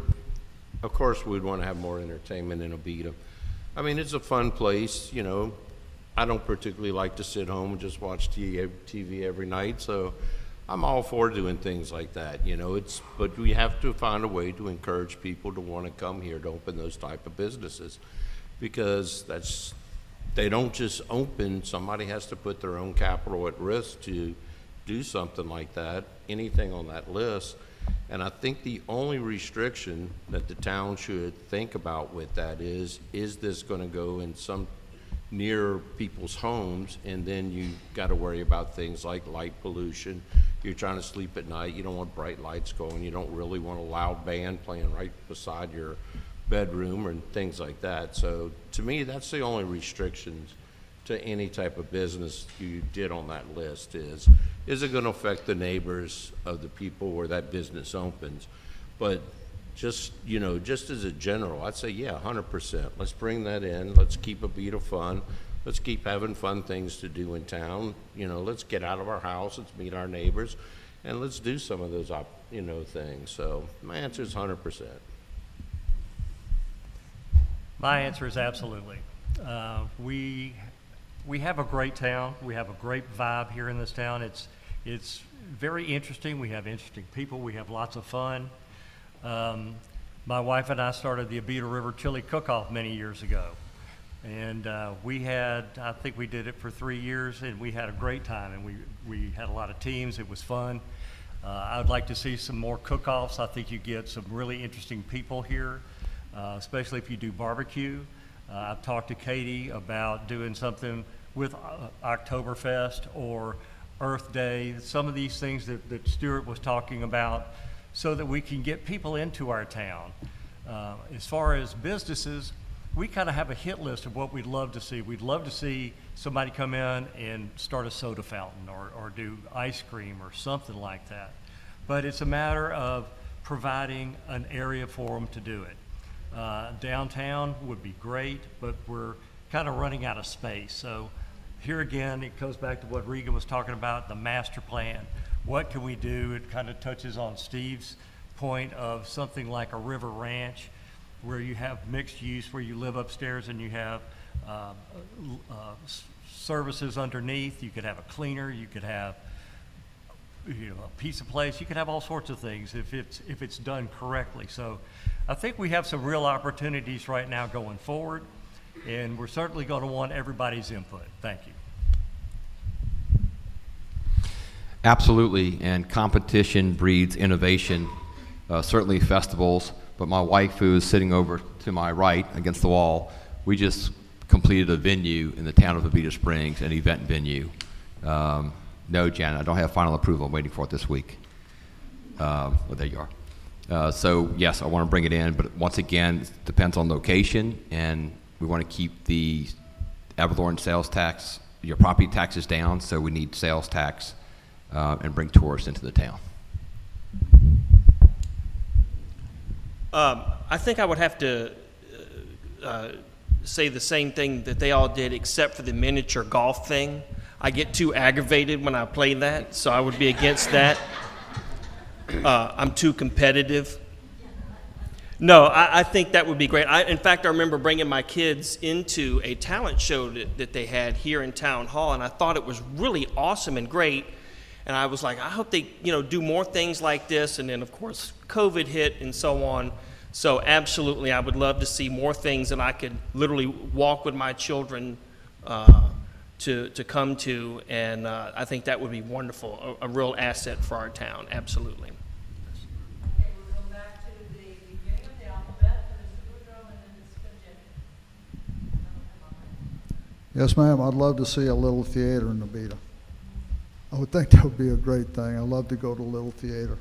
So things like that I would really be for, and I think that it would bring in money to us. People would come here. We need to be a destination where people can come, and then all other small businesses would benefit too, because you get a peripheral effect from something like that. So those types of things, yes, I agree with that. And we have space. We can find some place to put those types of businesses. That's pretty much all I got. Yes, I also understand that Abita Spring already has a lot of citizens that do a lot of things. All of us are very much involved in working and playing in this town and to add song and dance. But we do already have a lot of overlay issues that come with the Historic Commission, and we have businesses that are run in the town that help the town and make it more fun all the time. And I think that we need to remember that we have the resources here, and as a community, we just continue to want more of the fun things that we all came to Abita for. So. Yeah. So I personally have come to the Old Town garage sale and spent money. Okay? This is a question where you raise your hand. Okay? I'm sorry. So everyone will get a chance. I'll ask the question.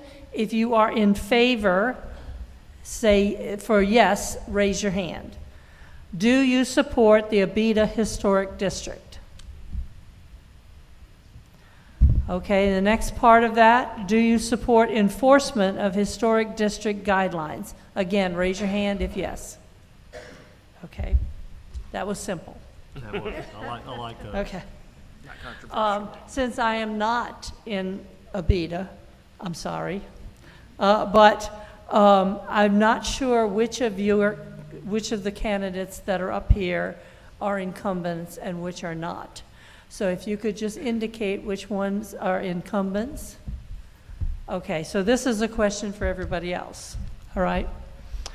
How do you justify running for a town position when we do not see your participation in town meetings and/or volunteer projects?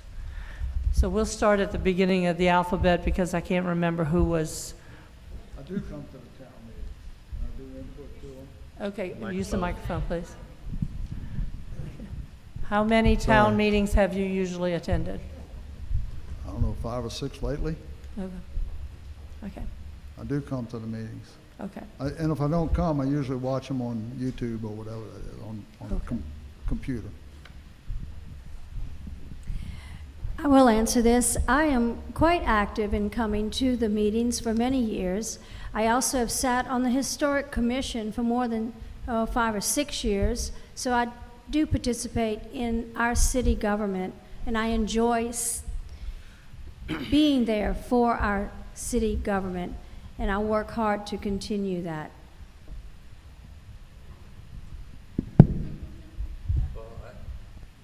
I think most people know that I do come to the meetings. And I come to about twice as many meetings as the aldermen do, because I come to the other 2 meetings during the month as well.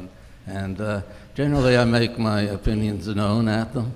I wanted to add, if I have time on this, I didn't raise my hand for supporting the historic district, because my answer would have to be more complicated. I want to see them more strictly enforce historic guidelines on new businesses and anything new being built. But I wanted them to stop the petty harassment of our actual current residents in their repairs on their houses. Thank you. Okay. I also attend a lot of the public meetings. I did a lot of them before COVID. COVID kind of made me take a break, and then now that all those restrictions have left, you know, I attend a lot of the meetings. I go to, like Stuart says, I do most of them. And I've been going, I don't talk a lot in the meetings, and it's mainly because I'm trying to learn a lot about what's going on. I'm interested in the opinions of the current alderman. I'm interested in the opinions of the people in the audience. I'm interested in the mayor's opinion. And so I do spend a lot of time absorbing all that, because I find it real hard, if you're just waiting to talk, to actually actively listen to what people are saying. So where I'm not very vocal in the meetings, I am absorbing a ton of what's going on in those meetings. And but I think I answered the question. I do attend a lot of the meetings. I don't know how many I've attended, but I've been coming to meetings for at least 3-4 years, and I actually enjoy them, so thank you.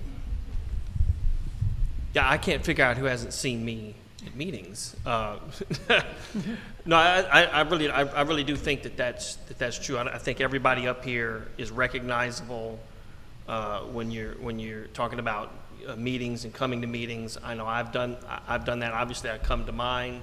I go to a lot of times the town council meetings as well. So yeah, I think everybody up here represents the opposite of that question. They are participating. I'm not responsible for the question, okay? I just read them. Don't take it personally. And I didn't ask the incumbents because obviously you do go to the meetings, right? Okay. This is for everyone. And basically there's these two questions about what is your position on speed enforcement and do you support more speeding enforcement? And why don't we start with Mr. Eastman? I think that's where we left off last. Well, I certainly support slower speeds. I was the one campaigning endlessly for what we recently did in lowering the town speed limit from 25 to 20. 20 is plenty. But as far as enforcing it goes, I like the technology that was presented to us by the private company, using LiDAR and video from an unmarked car, but I don't think we should privatize that function. I think that's something that our marshal and deputy, and if we need to hire another special deputy or deputize people or something like that. But the technology is great and we ought to do it, and only people who speed a lot really have anything to fear. I suppose eventually I might get caught speeding, but I've reached a fairly advanced age without ever getting a speeding ticket. And in fact, the only moving violation I did get was for going backwards. Yeah, it was to avoid a traffic jam. But that's all I have to say. We ought to enforce it, but publicly, public marshals.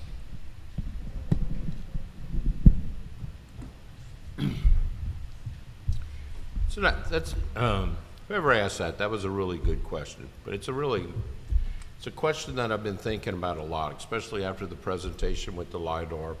I think everybody would agree that if people went 25 miles an hour, or if we reduced the speed limit down to 20, or something like that, the town would be safer. It'd give cars, more time to react. You wouldn't have, cases where people were trying to cross the street and the traffic zoom. So, but I am a little bit still debating in my own mind the idea of using the LiDAR for that. And it's mainly when I heard the presentation, the people are not in a uniform of any type. And I know when I got caught in St. Francisville running a red light that, I felt bad when I got the ticket, mainly because it was like, oh man, I didn't see a policeman or anything like that. So to me, one of my thoughts were, if they were in any type of uniform, that would actually do as good as actually writing somebody a ticket. When you see people on the street and they're obviously with a LiDAR gun in their hand or some type of radar gun, you're gonna slow down. And not only me, but I think everybody in the room would slow down. So I think having a presence out there, even if it is a private company, but they're more identifiable, not hiding in a car, it still serves the purpose of getting people to slow down and drive slow in Abita without necessarily having to pay a $200 fine for a speeding ticket. Sorry about going a little long. Speeding is a problem. I have a good friend that lives right here on the corner of Main and Hickory, and you'll see people coming by there at 45, 50 miles an hour. Unfortunately, it's a state road. We can't really dictate the speed on that road. So it's one of these areas with the LiDAR. I like the concept. We need a lot more information before we make a decision. It would take care of a lot of things for us.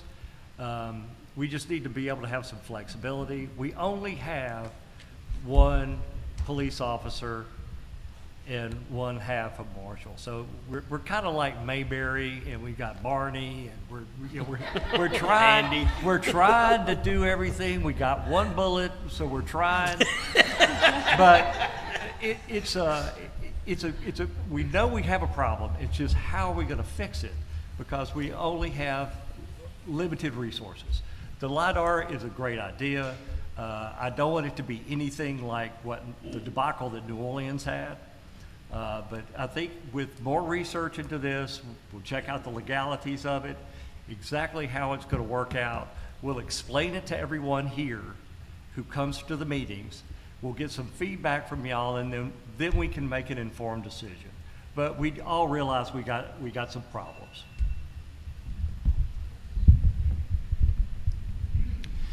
Yes, I do support it. And as the only individual sitting up here that has devoted thousands of hours to law enforcement, I am currently law enforcement for the town of Abita Springs. I'm post-certified by the state, went through the academy back in 12 and started in 08.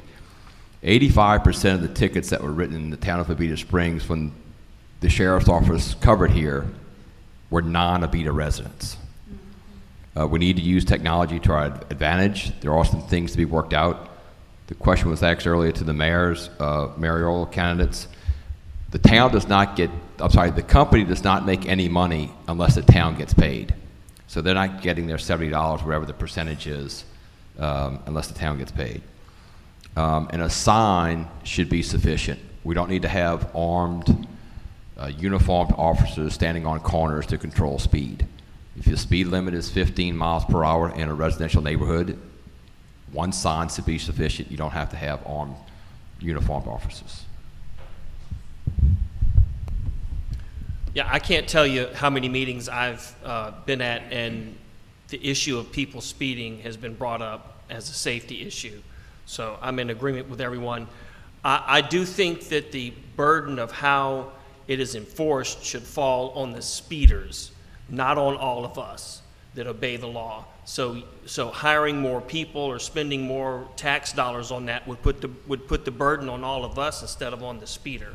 So I'm in favor of something that would do just that. Only put the burden on people who are endangering our citizens. So yes, I would be, not having seen the final proposal, of course, reserving final judgment for that, but just as a principle, I believe in putting the burden of that onto the people who are violating the law. Okay, Mr. Boudreau. I'm very much in favor of that. The man came and gave a good presentation, and he said that if we didn't like it, we could try it. If we didn't like it, he'd leave. It's not unmarked cars. It's signs, flashing lights, and everything else. And he's very well identified. I don't see a problem with it myself. We should try it and see if it works. If it doesn't, the man said he'd leave. So I have no problem with that at all. Thank you.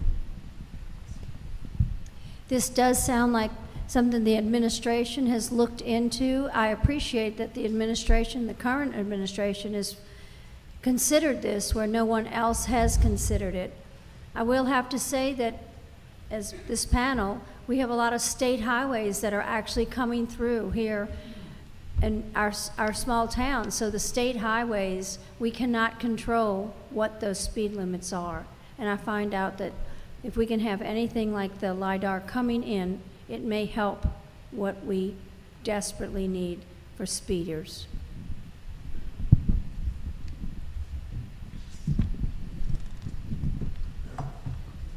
So I'm definitely in favor, as a person who has had a dog that's been run over. I know people whose child has been hit by auto traffic in this town. I'm definitely in favor of enforcing speed limits, but I'm also in favor of trying to slow people down in a variety of ways. And you know I can't let a question pass without talking about planning. So here I go. I also think that in addition to potentially working this LiDAR contract or something similar, which will be very safe for our town marshal, we mentioned many times that we only have 1.5. Well, what if he were to get into a conflict with someone who's not from Abita or from wherever? Then we'll have a half Like, we have to really think about the health, safety, and welfare of not only the residents who are dealing with the speeders, but also our law enforcement of 1.5. And so I think that would greatly benefit us, but I think there are ways that we can modify that contract to potentially be short-term or a test, and we can also tell them where we want them to enforce the speed. So it's not gonna, I don't want us to get a background or a thought of being, you know, a speed trap town. But I don't mind people saying you need to go the speed limit in Abita. And to enforce that reasonably is important. But I also think that as a planner, we should look at master planning the sidewalks and streets to make people want to slow down. Thank you. Okay, I think we've gotten everyone on that question. Okay, I've got 3 questions and we're running out of time, so I'm going to choose the one that I feel will bring out the most information rather than pick on any one particular candidate, okay, which are some of the others. What special skills do you bring for the development of the master plan and updated zoning ordinances? And we shall start with you, sir.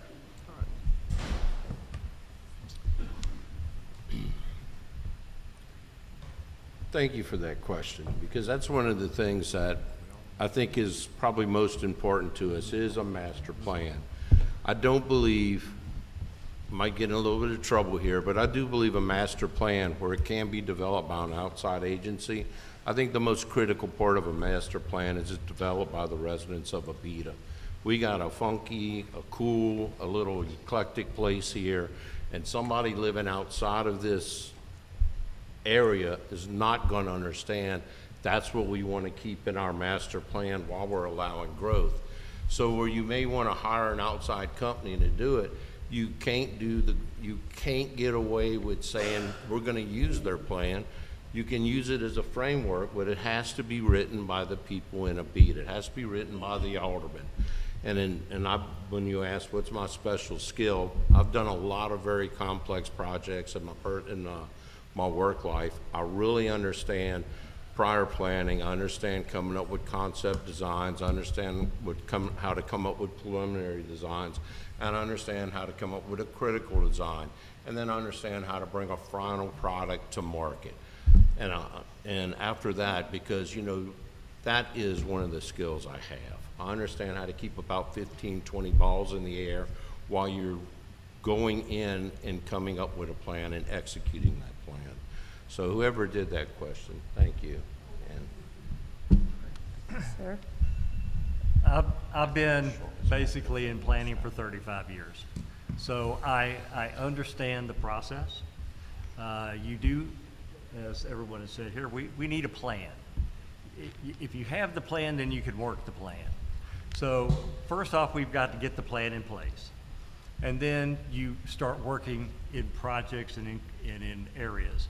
But yeah, I've put together many multinational, state level, local plans that I've started with a base idea. We gathered all the information, we implemented the plan. So yes, I have done that. I love that because I think it's fun. And as Mr. LeBlanc said, we have a very eclectic, fun town, and we want to keep it that way. And so the plan is not concrete. The plan is a framework of which we can work with to mold it to what we want it to do by having input from everyone in the town so that we know what we all go like-minded forward. So it's not just us making the decision, it's all of us making the decision. Mr. Salsa. Although the master plan is essential and it's paramount that we address this immediately, as I mentioned earlier, the number one thing that we need to do is zoning. Get the zoning addressed now, and as Pat just mentioned, we'll deal with the smaller details later down the road. I've marketed products my entire adult life, but we need to get the zoning done first with citizen input. If we don't all come together and find out what we want zoned, where we want it zoned, and what types of businesses and things that we want, how we want this done, we're going to be discussing this for another 7 years. And this has been being discussed for the past 7 years. This administration is the first administration to actually have a master plan budgeted in its budget. And I do want to reverse one thing. I will not vote for a budget for 2023 unless we have another deputy marshal added to the staff for safety reasons.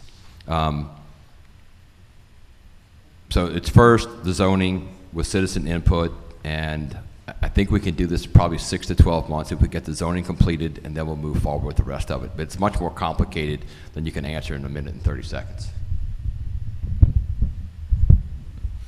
Obviously, I agree with zoning being very important. I've got the experience in that. I'm also a project management professional certified. I worked for 20 years in data science. I've also got a doctorate in business administration. So I think all of those things combined with my experience in town administration, especially with planning and zoning, would be the skills that I would bring to help the entire administration and the other aldermen to move a master plan forward.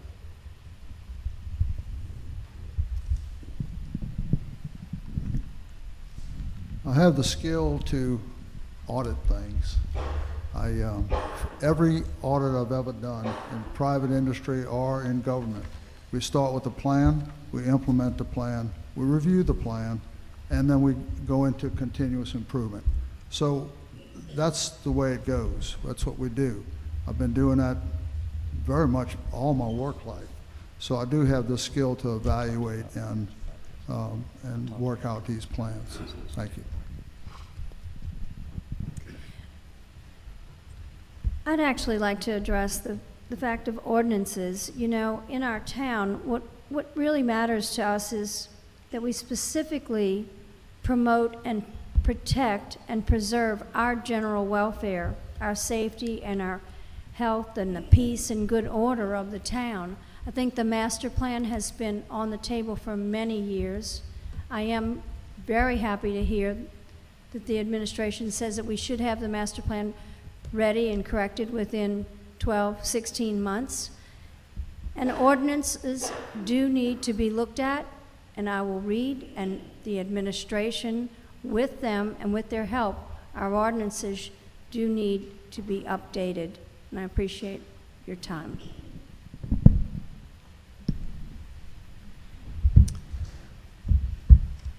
So I am a registered landscape architect and planner. For the last 13 years, I've worked with St. Tammany Parish government in commercial planning, reviewing plans and writing ordinances and enforcing ordinances. So I know that how they are connected to the actual built environment.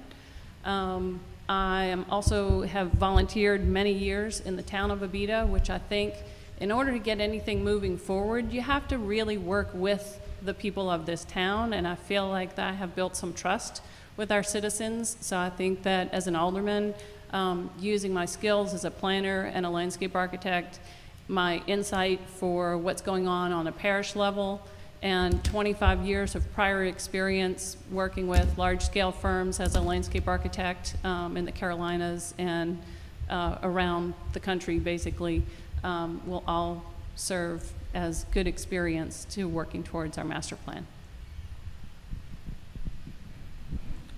Oddly enough, I have a different spin on all this. But I'll start by saying that I'm a retired computer person. I was a database analysis. And I'll give you a couple of terms from the computer world that you may or may not be familiar with that are relevant. In planning a new system, there are two broad approaches.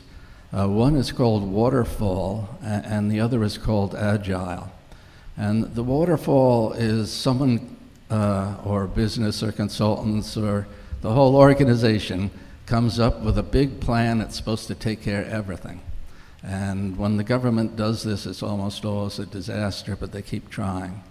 The other way is agile, which is kind of trial and error, but it's a little, not quite trial and error, but it's much like trial and error. And you do things very rapidly because so in this case, the planning, going out and buying a master plan is like waterfall, and I don't think we should do it at all. What we should be doing is passing individual ordinances and seeing how they work, and approaching our master plan that way. The state legislature actually defines master plan as being the ordinances themselves, not some separate piece of paper. And that's what we ought to go after. Thank you.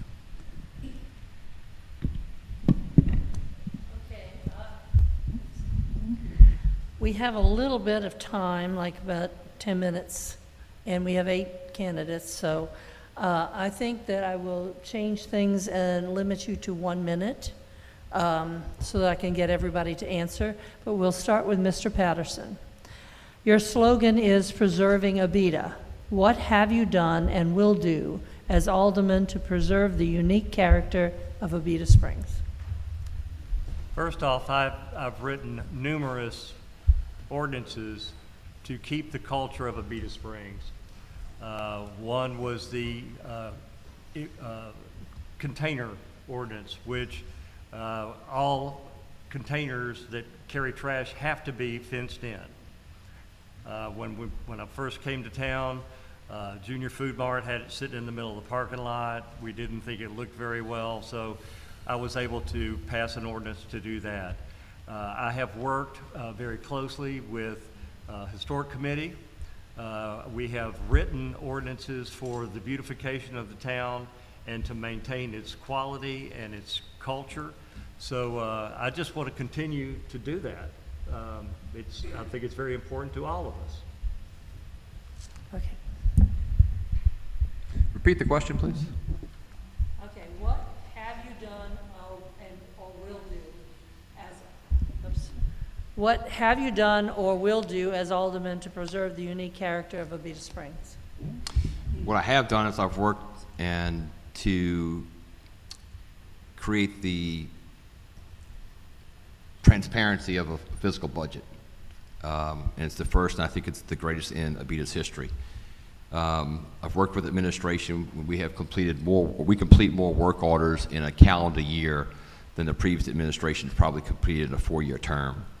I worked with local representatives providing services during Ida. I did fund the budget for a master plan. I also worked with administration during the COVID lockdown to procure security by providing technology to the town. But most importantly, I fought and advocated against the desires and developments from corporate America into our unique town. And I will continue to fight to make sure that Abita stays Abita.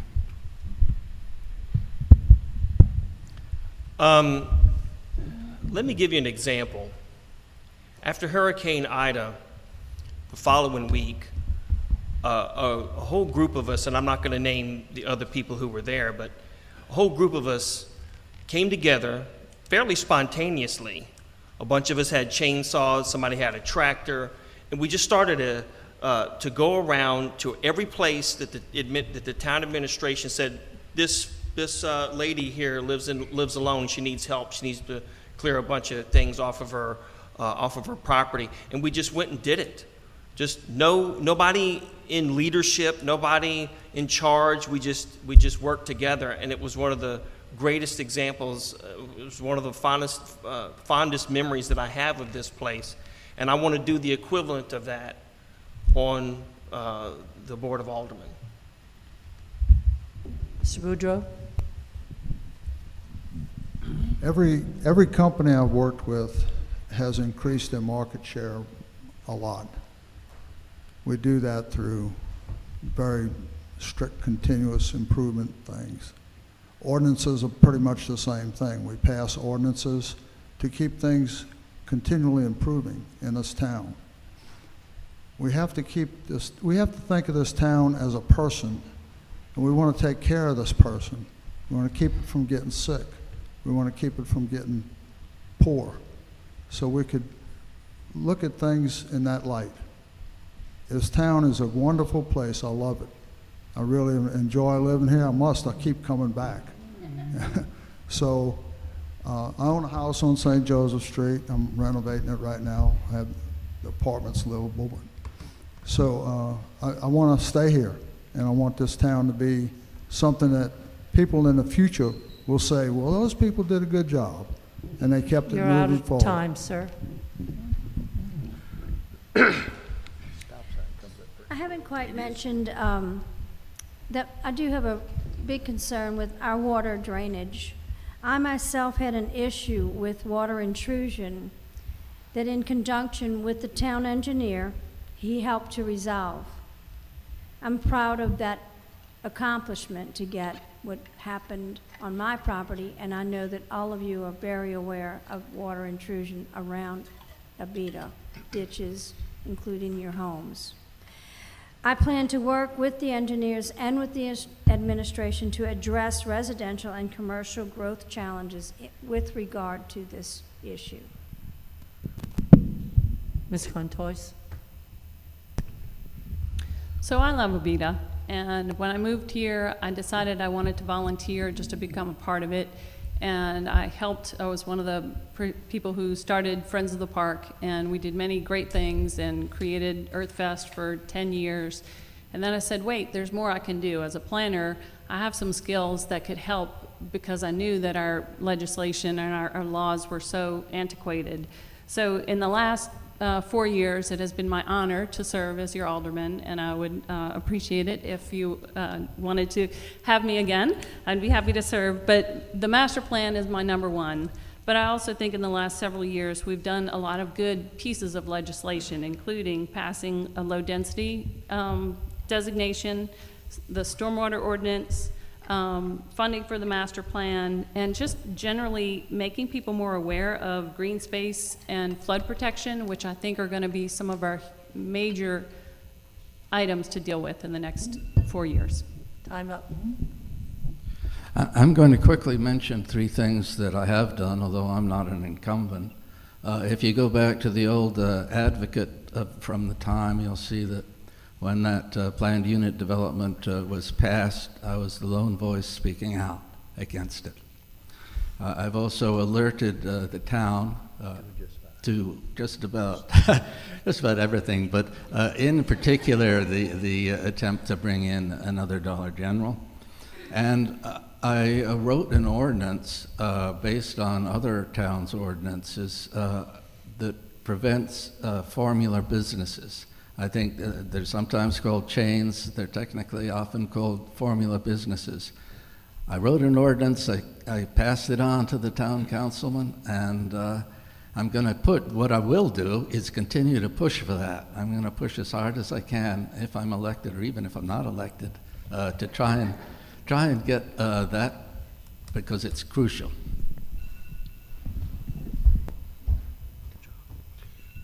First of all, absolutely love Abita. I love living here, raised my kids here. I absolutely love it. And I believe the keep Abita Abita, I think that comes from the people within this town. I think that is what makes Abita Abita. It's not the ordinances. It is the people that live here. It is the unique people that are here and the things that we do. That's what makes Abita Abita. With that said, I've been reading our ordinances now for about 4 years. And what I find is they're kind of out of date. They need to be updated, and I know right now they are working on them right now. And I think that's a critical thing because we need to allow the citizens of Abita to be citizens of Abita. And the new people that move into this town, they also need to be allowed to be quirky and enjoy living here as much as we do. So I think that's part of why we need to work on our ordinances, because they are a little bit they're way out of date, and they need to come up. Thank you. Okay. I think everyone has had a chance to answer that question. So now we're into closing comments, and since we started alphabetically at this end, I'm going to start at the other end, and Mr. Tomplay, if you will go first.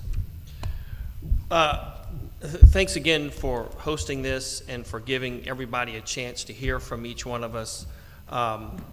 I would like to think that I've said my piece tonight and maybe given you a reason to vote for me. And I just ask for your vote.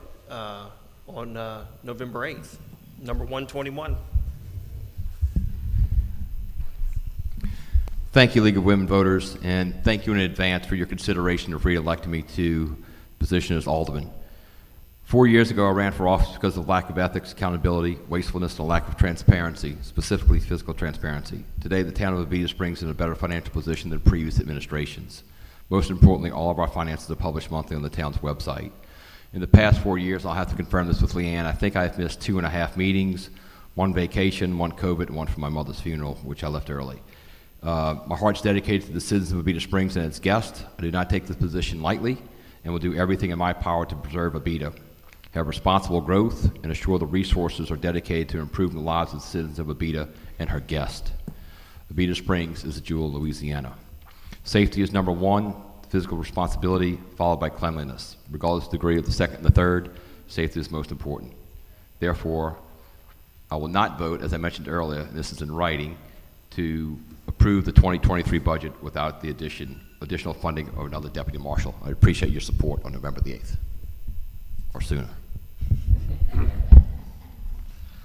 I just want to thank all the citizens for coming in tonight. I think it's important that you get to understand what's going on in the town. It's important that you get to know us as people as we sit up here. As I said earlier, I've dedicated 12 years to this. I've loved every minute of it. Has it been challenging? Absolutely. Have we been dealt bad hands? All the time. Have we mastered those challenges? And I think we've done it very well. I have some projects I'd like to finish, and all of it has to do with infrastructure. And so I would like to see that through. But one thing I will tell you is that whenever anyone has called me, I've been right there to go check on it, look at it, report it to the town, follow it through, because I do believe that I serve at the pleasure of the public. That is paramount about politics. It is paramount about your office. So you need to understand that we serve at the pleasure of each one of y'all sitting out there. I too would like to thank the organizers of this event for putting it all together, because I'm not as well known as most of the people up here, and it gave me a chance to introduce myself and let you guys get to meet me. I want you to know if I am elected alderman, I am retired from NOAA, and I'm an electrical engineer, and I had a lot of work, and now I don't have as much to do. So I can dedicate all that time and energy I was flowing into the National Weather Service into the town of Abita, and I'm looking forward to doing it. I hope y'all choose to elect me, and I promise you I'll flow all my energy into this town. Thank you, and thank you guys for setting this up. Thanks. Thanks to everybody for showing up, and for the League of Women Voters and the Women Society for organizing this. If I sound repetitious, I just want to make my point clear.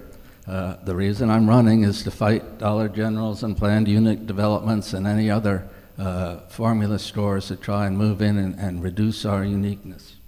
I also brought up earlier a point about the pay of aldermen. Getting $600 for sitting there for 4 hours doesn't seem reasonable to me. That's like $150 an hour. So I would like to either extend the amount of work that we do. I certainly will work a lot more, and also possibly we could cut down the pay and modernize it to something more similar to whatever the ordinary employees of the town get. Thank you. So I'm number 116 on the ballot. If you will please vote for Regan Contois. I have had the pleasure of serving you for the last 4 years. I feel like we were on the precipice of starting the master planning, and then COVID hit and everything got shut down, and we were not able to meet as groups. And it's true, a couple of people have mentioned that, you know, hearing from the community and having a community presence within our laws and our master planning is paramount to having anything that's useful as a tool moving forward. So I dearly would love to finish what I started. I feel like I have some particular skills that would be helpful for the town, and I've shown my love for the town through my volunteerism from many years prior to my service as your alderman, and I'd appreciate your vote on November 7th? 8th. November 8th. If you can't vote early. Vote twice. Thank you. You can vote early, but not that early.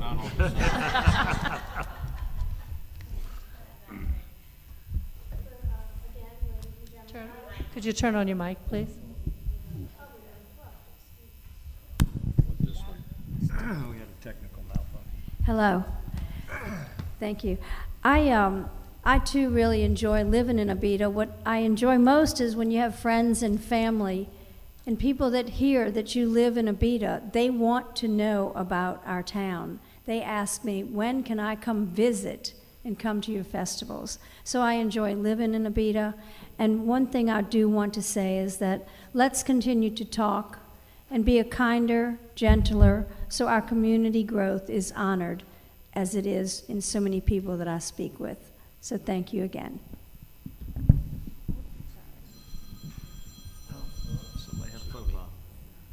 Well, I too am asking for your vote. I would really appreciate it. The President of the administration is working on everything we discussed tonight, and I want to help them continue that work. I'm all for open, honest government. I think we have it. I think everybody who's been here likes and loves Abita, just like I do. I know that my skill set can improve this operation, and so if you vote for me, I'll certainly do my best. I, like Lex, am retired, and I don't worry about the money, so it doesn't matter. I can work many, many hours. Thank you very much. Well, thank you, all the candidates, and best of luck for the election. I will not be able to vote for any of you because I don't live in Abita, which is why I'm a moderator. And then we'll take a short break while we set up for the two candidates for school board for this area. Thank you. Sit down with you in the future. I hope so. Just have some conversation. I think I got some ideas. Good job. Good job. Would like to too.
Yeah, great, thanks.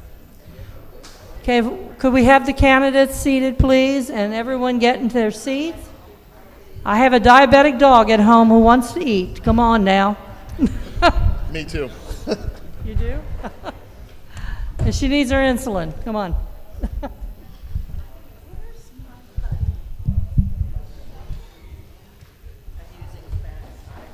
Okay. Okay.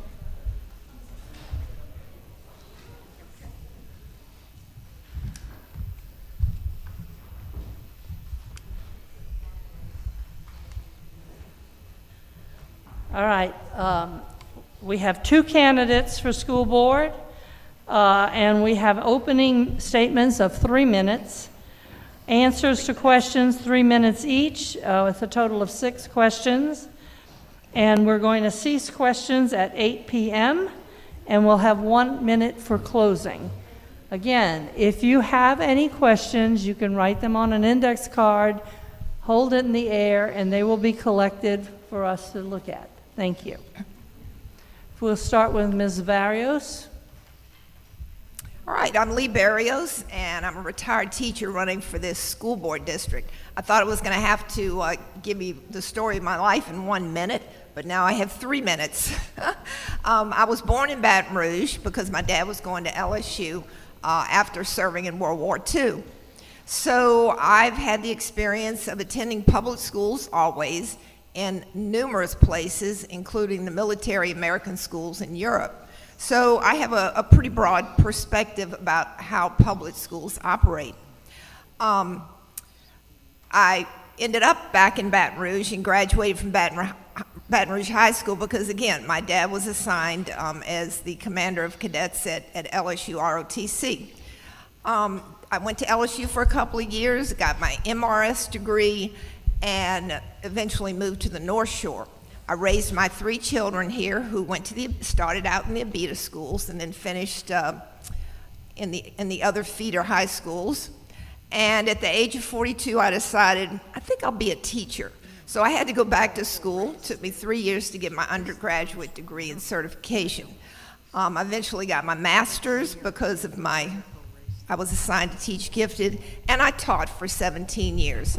I retired in 2010 and began full-time advocacy of our public education system because I believe it really affords every child an opportunity to have what every child should have, a good education.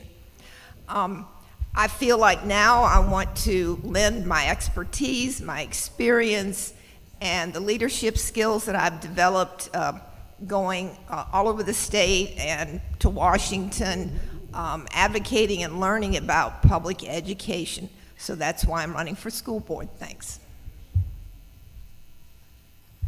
Mr. Harrell. Thank you, ma'am. First, I want to start by thanking the League of Women Voters of St. Tammany and also the Abita Springs Women's Society for putting this event on. Let me introduce myself. I'm Brandon Harrell. I'm a candidate for re-election for the St. Tammany Parish School Board District 5 seat, which includes Abita Springs and also goes all the way to Lee Road, all the way to the parish line to the north. So it's Bush, Sun, Lee Road, and Abita Springs. It's probably one of the largest areas of the districts in landmass. I've lived in the District 5 boundaries for over 30 years. I've lived in downtown Abita Springs for 15. My wife is a teacher, started her 20th year at Abita Springs Elementary. I've got 2 boys that are currently at Abita Springs Middle, and my daughter's in 9th grade at Fountain Blue High School. So I do have a vested interest in the school system, and I want it to succeed. Okay, I have suddenly bombarded with a lot of questions.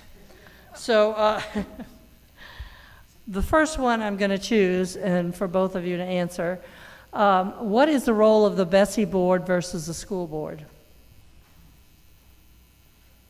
Let's take Mr. Harrell first. Thank you, ma'am. The Bessie board is the Louisiana State Board of Education. They're kind of the school board for the entire state, so they set the policies and curriculum standards that the entire state for every parish has to follow. The local school board takes those directions And we, you know, the superintendent and his staff, they follow them, and we do our best to create policy that follows that, and it also improves us the best that we can. Ms. Barrios? So that's accurate. It's the State Board of Elementary and Secondary Education. It is the statewide policy-making body for public schools. The problem with Bessie, and beginning in 2010 when I retired, I started attending the Bessie meetings in Baton Rouge, and I probably attended 800 or 900, always testifying on subjects that were presented to Bessie. I tried again to use my expertise as an educator to gain some insight and give some insight as to what our local public schools needed. The problem with Bessie is that it has overstepped, just like the federal government has, the Department of Education, into local education issues. As everybody can imagine, our public schools all over the United States serve very diverse populations in very different cultures throughout the United States. So school districts should not be expected to all operate exactly the same way, to teach the same way, to teach the same thing. Of course, you have grade level standards, but we have reached the point now with our State Board of Education where everything is standardized. Our kids take a single standardized test, which teachers and parents never get to see, even after it's graded, and yet we accept that is the gold standard for teacher evaluation and the quality of our schools. They also have, it's against the law for the state or the federal government to mandate curriculum and tell local districts what to teach, but they've worked their way around that by using the threat of students failing this test and the school performance scores going down, and also offering discounts on canned curriculum to get districts to use the curriculum that the state pushes. Our district had written their own curriculum. Teachers did about 15 or 20 years ago that was actually excellent, and it was always changing. Teachers were allowed to go into their classrooms and apply that curriculum, make their own lesson plans. That doesn't happen anymore. We're constantly getting new curriculums to see if they work or not, and teachers are told to read scripted curriculums and pace them. So teachers are very upset at this point, and yet they're being evaluated on this. Okay, the next question. What changes do you feel are necessary at the school board level to stop the loss of educators and draw new teachers to our parish? Should I start? Let's start with you, Ms. Barrios. Okay. Many things. Teachers have really gotten the brunt of all this so-called education reform. They've been given, piled on with paperwork and details that they shouldn't have to do. Teachers are supposed to go into the classroom and teach.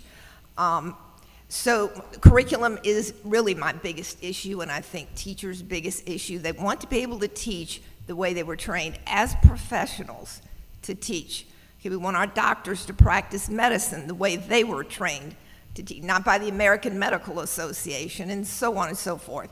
So we also need, so teachers in the last 3 or 4 years at least, of course COVID had some effect, have been abandoning education. Those that could retire, retired, and many others have simply resigned. We need to do a better job of recruiting teachers. Used to be St. Tammany would hold a job fair and people would show up by several hundreds for maybe 60 jobs. But that's not happening anymore anywhere in the state. So we need to actually recruit. The local district is starting to grow their own teachers by taking in a limited number of college graduates and sort of training them, mentoring them as they go. It's not an ideal situation, but at least it's going to help us out. Mr. Harrell. Yes, ma'am. I had a conversation recently with another candidate, and one of the things we had talked about is the issue that, the colleges just aren't graduating the numbers of teachers that they used to. We can't create, the normal cycle of the teacher is some are going to get hired, some are going to resign, some are going to retire. Things are extremely tough with the curriculum, with the kids. I mean, my wife's a teacher. I think she can, vouch for it. I think the kids are rough. It's coming out of COVID. So we're going to lose some teachers and we're going to gain some teachers. But the colleges themselves are not graduating the number of teachers that they have in years past. One of the things that we are very proud of is we have created the Teach St. Tammany program, which does take college graduates and turn them into teachers by giving them a mentor teacher and giving them an opportunity to get inside the classroom, which is something that Southeastern has offered previously for a master's program, where they've taken other graduates, and if you were in a different field and you fit into some of the fields that we needed teachers, they did have a program for that. So we're extremely excited. We're doing what we can to recruit. We've got personnel going out and doing the college campus tours and trying to pull in as much as we can. Okay, does our school system have adequate vocational training for those not college-oriented? Mr. Harrell, we'll take you first. I think we do a great job. What we have out there right now is so much more than, I graduated from Fontainebleau High School. We didn't have that when I went there. And Fontainebleau is one of the newer schools in the district. They do an incredible job. We've partnered with North Shore Technical College. They have a huge offering from, now they have heavy equipment operators. They have mechanic, welding. They do all, whole gamut of that. And then you also have all the schools that do the nursing programs and all, everything in the high school training. Ms. Barrios. So again, led by the state, they actually did a good thing in this. They have promoted vocational technical education in the schools. My only issue with that really is that we need to make sure that we send kids through the 12 years of secondary education with a holistic education, because even though they may end up learning and practicing a skill type profession, they need a broad understanding of history, language arts. They need to know how to communicate, to work together, and all those things. So I just hope it doesn't get pushed to the point where our high schools become technical schools. I actually went, before I became a teacher, I went to Sullivan Vo-Tech for a year to learn drafting, to work a little bit with my husband. That was the best kept secret in this state. I think it cost $30 a semester to learn drafting, to teach nursing, all these other skills. You don't really hear about technical schools anymore. I think corporations now have a good thing going, getting public high schools to train their future employees for them. So it is definitely a good thing, and I think it's going to continue to grow. The partnership with the new technical college is great. Okay. Do you think it's appropriate for the state to make it impossible to discuss LGBTQ issues or in the schools? Ms. Barrios? Jim, not sure quite how you frame that, but I'll address that problem. First of all, the state can't do that. It's called freedom of speech, number one. As we know, we went through the civil rights era. We eventually gave women's rights to women. It's a process. And so now we're going through this new gender identity thing, and laws will begin to be made. And of course, we have to follow the law. Every school board member, every school district, particularly public schools, have to follow the law. So the state, you have to remember that politics are involved with any election, including school boards and the State Board of Education. So there's always an effort to please certain entities and special interests. So I think it's going to take a while for us to settle down and get through this. And I know that people are imagining things that aren't actually happening. And but that's what education is all about, moving forward and learning to deal with these things in society. Mr. Harrell? I don't think it belongs in the classroom. I think the English teacher needs to teach English. I think the math teacher needs to teach math. I don't want my child learning from a teacher what gender she should be, what kind of relationship. I don't want a man and a woman, a husband and a wife. I don't want the female teacher talking to my daughter about that relationship. Let's keep it to the subjects that they're hired to teach and let them teach it. Okay, as the coordinator of a book group, I would like to have you answer this one.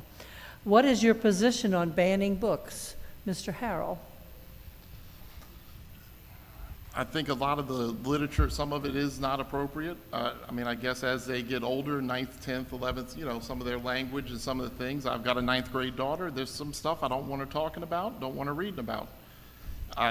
Some of the stuff is in the libraries. I'm not crazy about the stuff. I think also if you draw attention, if you make an adult section of the library at the school, you're probably going to increase readership in the adult section. So some things are just not appropriate and some things are. And I mean, whether we could try to educate them and try to keep them from reading it, but they will read it somewhere. But some stuff just does not belong in a school library. Ms. Barrios? I'm absolutely against banning books. Now, if you're talking about our school libraries, the National Library Association, librarians in general, their absolute bottom line policy is they do not believe in banning books. They're there to get people to read books. Of course, there's an appropriate age level for different subjects, and some school libraries have, at parent requests, put different level books in different sections, and certain books they require parental approval to check that book out. But that's what education is about, after all. If you limit what people, how many of these parents' kids go home and watch God knows what on television? I mean, come on. So, and you can't control that. So I think we have to be realistic about it. This school system tried to ban a book I think it was about 20 years ago, in a school library in Slidell. And the librarian sued the school system and she won. It was sort of a knee-jerk reaction to a particular book. Unfortunately, I worked with the curriculum specialists in central office a year or so ago when they were developing some high school ELA curriculum. And the book that they chose, they replaced To Kill a Mockingbird, first of all, which every kid should read.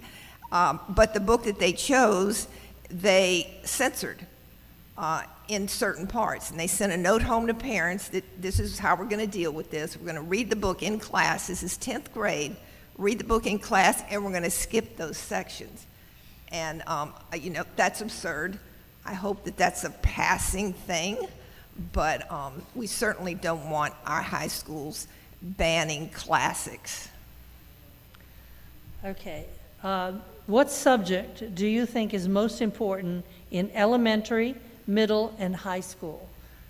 I think we go to Ms. Barrios first. What subjects? Okay, I'm going to interpret that. Yeah, first, elementary, middle, and high school. Okay. Of course, they all start out with math, science, reading, or English language arts, and history, if you're talking about first grade. Which do you feel is the most important? Oh, okay, which is the most important? Oh, my goodness. Well, there's a big push, a big crisis, supposedly, in literacy, which is reading skills, and not just reading the written word, but comprehending the written word, which students develop as they develop. Okay, first graders can't be expected to understand complex concepts. They don't think abstractly yet. So I think it does need some attention, but the problem with literacy is the way that our state and other states now are measuring whether our students are literate or not. And what they're learning in terms of math, science, and social studies is the same thing. They're using an invalid standardized test. The curriculum is bad that the state is passing, and so of course our students are not thriving. So we also need to work with the legislature, who's put in place some laws that really the legislature has no business writing education policy. And so I guess I would have to say literacy, because if you can't read a math problem, you can't do the math problem. If you can't read history, you don't understand it. So, Mr. Harrell? I think it's hard to nail down just a couple of subjects. I mean, obviously, I think English and reading is important, math's important, history is very important, science is important. It's hard to nail down which one's the most important for those grade levels, because I'll be honest, I was awful at biology, but I sure hope my doctor isn't. So I mean, I guess it depends on what you end up with is what's most important. Yeah, and as a biology major, I can understand you. I was bad. I disagree with you, but I can understand you. Okay. This is a question that we asked actually all of the school board candidates across the parish. Many of this, and this has to deal with after Uvalde and some of the other school shootings. Many of the schools in St. Tammany were built with a design in which open corridors connect adjacent wings of the buildings. Considering this building design could expose children to threats from outside the school campus, what will you do to address the critical problem of ensuring school safety now and permanent changes for the future? And how do you propose paying for the changes or measures you identify as a necessary solution to school safety? And I think we go to Mr. Harrell first. Thank you, ma'am.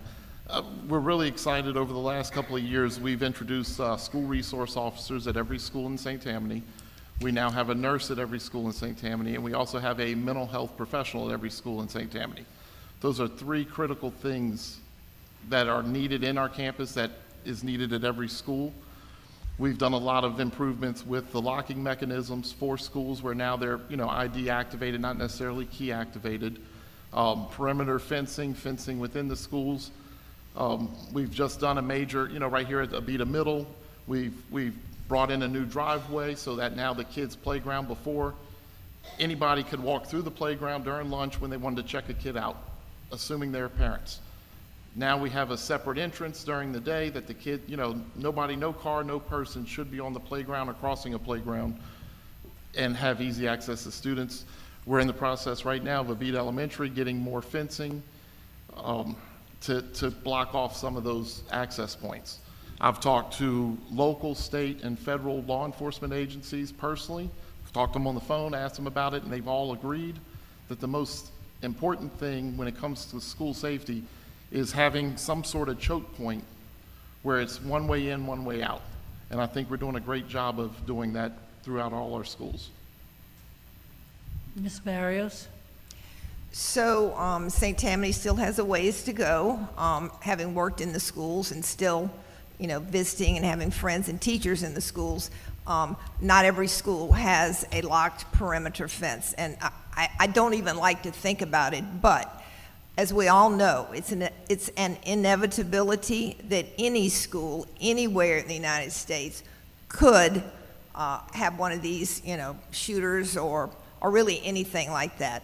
So I think we also have to figure out a way, and I haven't studied this, but we have to also look at what else do we need that would stop these things from happening, not just a physical confrontation, but what's happening with our children, what's happening with our parents, what about our communities?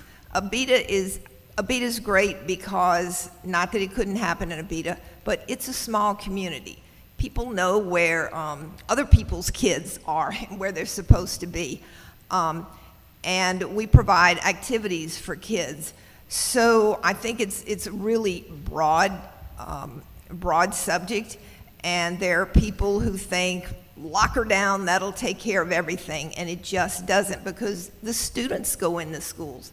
And we have, on a fairly regular basis, we have students in St. Tammany Parish who, for whatever reason, end up with a gun in their book bag or something. So I think we need a lot more education of school personnel from some of these national experts that have looked at the subject and really studied it. Okay, now, this one kind of is near and dear to my heart here because my grandsons were quarantined because they were in the same room as another person. And of course, this was through COVID.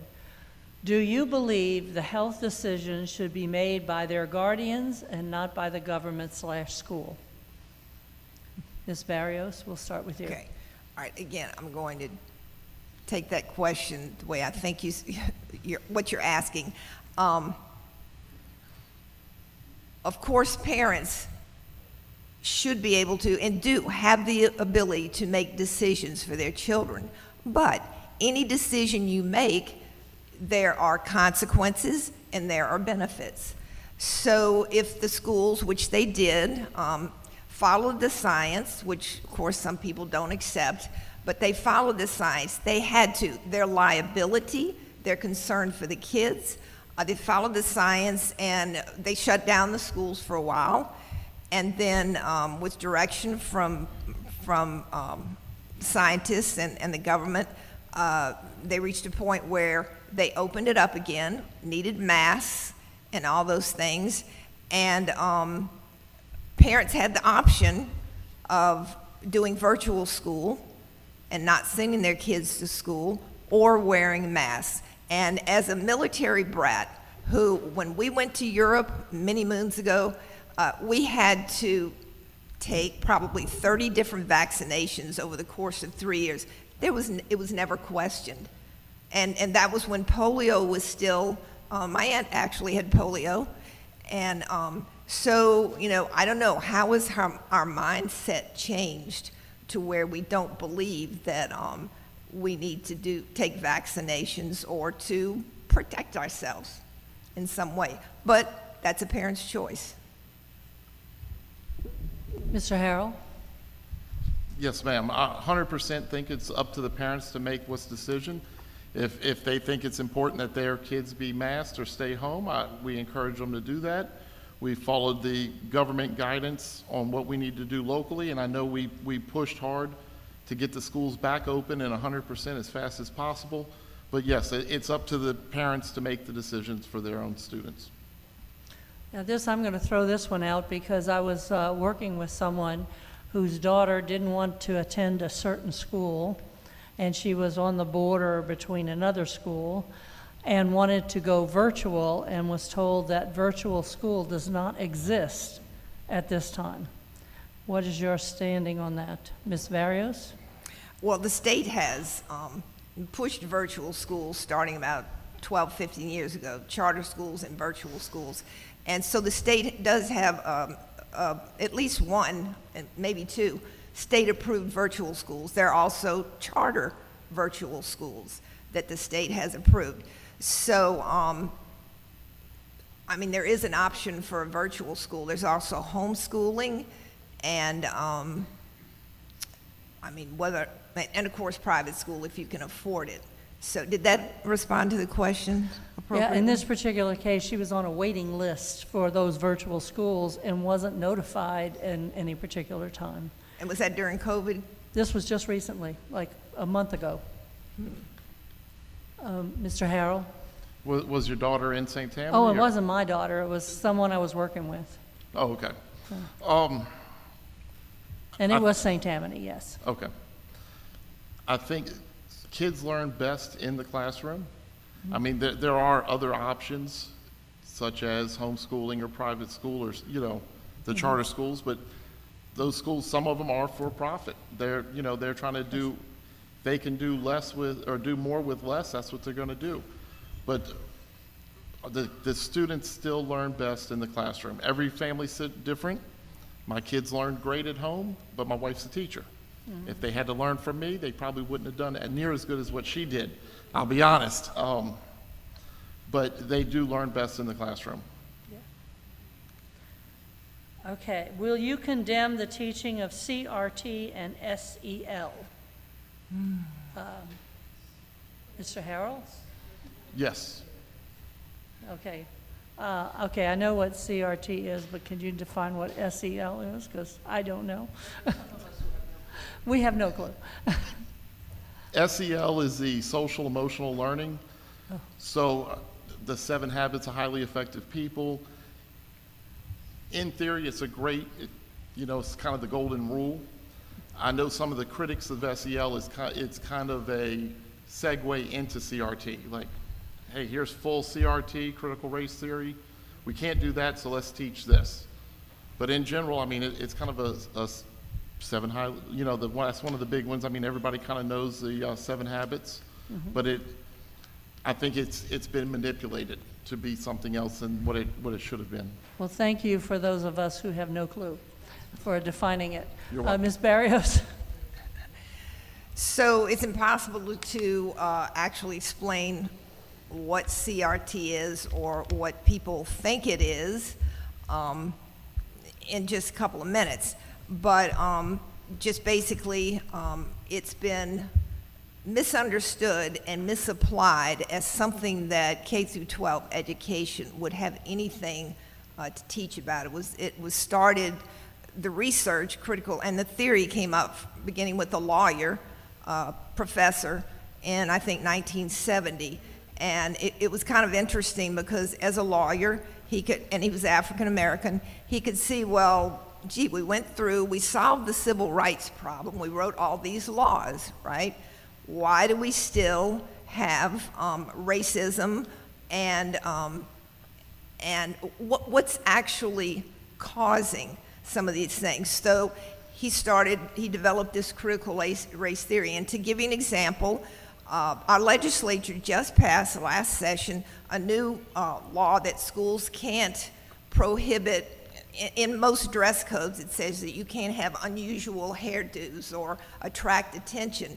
So that's become a problem with some of the cultural practices of different races and cultures. And so, believe it or not, our legislature just passed a law that you can't discriminate. So everybody's going to have to change their dress codes because of hairdo, which was kind of a ridiculous rule anyway. So in the social emotional learning, we tend to put our educators and non-educators tend to put these labels on things. It's the same old thing with a new label. Social emotional learning is what every teacher begins, sharing when you're in kindergarten and first grade, getting along with your neighbors, and then it's a moneymaker to develop curriculum for SEL. It gives more paperwork for the teachers, something else they have to squeeze in that they would do anyway. So I think we have to get through this period where there's this big misunderstanding and fear of the unknown. Well, thank you for the comments, because when my kids were in school, all we were worried about was sex education in school. And at the time, one of the professors at the Primate Center was on the committee, and a title went out in the newspaper that Baptists believe that sex should be taught in bed or at night or something like that, which was, we got a kick out of it and teased him a lot. I digress. Sorry. I'm good at that. Okay, this next question. Where do you stand on language immersion programs?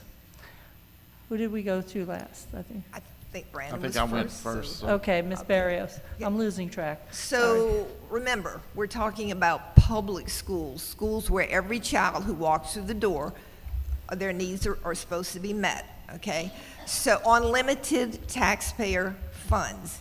And you have a broad range and diverse student body. So you can't do everything for everybody. Our schools need to have, I think the earlier that you start foreign languages or offer it in schools, make it available in every school in kindergarten, kids' brains can learn foreign languages very early, beginning from babies.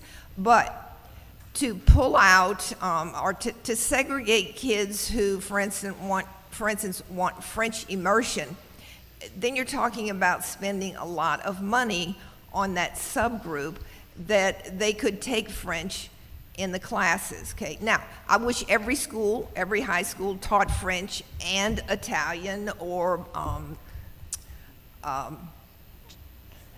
Spanish. Sorry, couldn't think of, or Spanish. Okay, but you can't do everything for every kid. And still give those kids who aren't interested in that or capable of the opportunity. So that's really my personal take on French immersion. I know parents tried to get it a few years ago, and they were unsuccessful. And I don't know, there are different reasons why the school board didn't want it, but that's my personal, on limited funds, you can only do limited things. Mr. Harrell? Yes, ma'am. I know we want to provide the best education for every kid, no matter what they're looking for. I think some of the issue, and this is my understanding of the immersion programs, is once they commit to the program, they have to see it through. There is no getting 5 years in and then going back to regular school because you didn't have the regular education that you would have received in your traditional schools. So I think that was the hardest problem, is getting somebody to commit to actually seeing through the whole program for their entire career as a student. Okay, so now we're going to get into the environmental stuff here. Okay, should school buildings be equipped with solar panels? Last question. Huh? Last question. This is the last question? Okay, this is the last question. Should school buildings be equipped with solar panels? Let's go with Mr. I'm assuming this is Mr. Eastman's question. I knew it. You had another. We're looking at all kind of different things that we can do. We've got an energy conservation group, and so far I think since we've instituted that, we've saved about $33 million on utilities throughout the parish. Some of the things that we've done, I serve as on the rec board right up the street here, and one of the things we've recently done there is we've changed all the field lighting to LEDs, and the savings there is substantial. So I think as we progress, we'll start seeing more LEDs, more things that we can do. So I'm sure solar panels will be in the future. I know there's some issues with battery, that's a whole nother topic. But yes, I think we'll continue to save money and cut costs where we can. Ms. Barrios. So, again, yes, they should, but it's going to have to be a transition, and it's a money situation for one thing. We've had an ongoing issue, there's a case right now of black mold in some of the window units in some of the school classrooms. And the school board has, in the past, I don't know how they're responding to this at the moment, poorly to these, to doing the mold remediation and stuff like that. So we need to take care of those kinds of things first. And when the school system first came up with their cost savings, energy cost savings program, they hired somebody, and I'm thinking, okay, I taught at Mandeville Junior High. I said, first of all, you need to close the doors to the hallways in the middle of winter. That's a start. But I was surprised. They did actually eventually create great savings from the energy compensation. They also upgraded, of course, the old electrical systems and the lighting and those sorts of things. So yes, it's one step that we need to take, but we've got to take care of the current problems first, I think.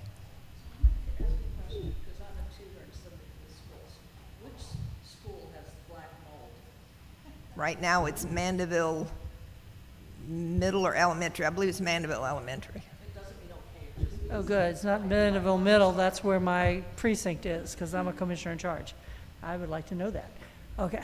You have 1 minute for closing statements, and we started with Ms. Barrios, so we'll start with Mr. Harrell. Thank you so much. First, again, I'd like to thank y'all for putting this on. It's been a very informative forum tonight.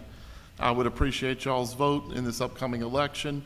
I've got 3 very important reasons to me why I want to see St. Tammany Parish schools succeed. And I think all total, there's about 37,000 other reasons why we should succeed. So I'm going to work just as hard for your kids and your grandkids as I would for my own kids. And I want to see our school's success. I'm not going anywhere. This is where I live. I've lived here for 30 years, and I'm not leaving. So the success of the school is very important to me. Thank you. So there are, of course, quite a number of issues. If anytime you're talking about change and moving forward as a result of change, you're going to have to address numerous issues. So I want to bring a new perspective to the school board, and moving forward, I believe that my education expertise, for one thing, my experience with public schools, both as a parent and a teacher, and having traveled around the country, and the research and work that I've done over the last 12 years, and even working on policy with legislators. So that's why I want to be elected. Well, congratulations for applying to the position, and hope for the best for the election, and good luck to both of you.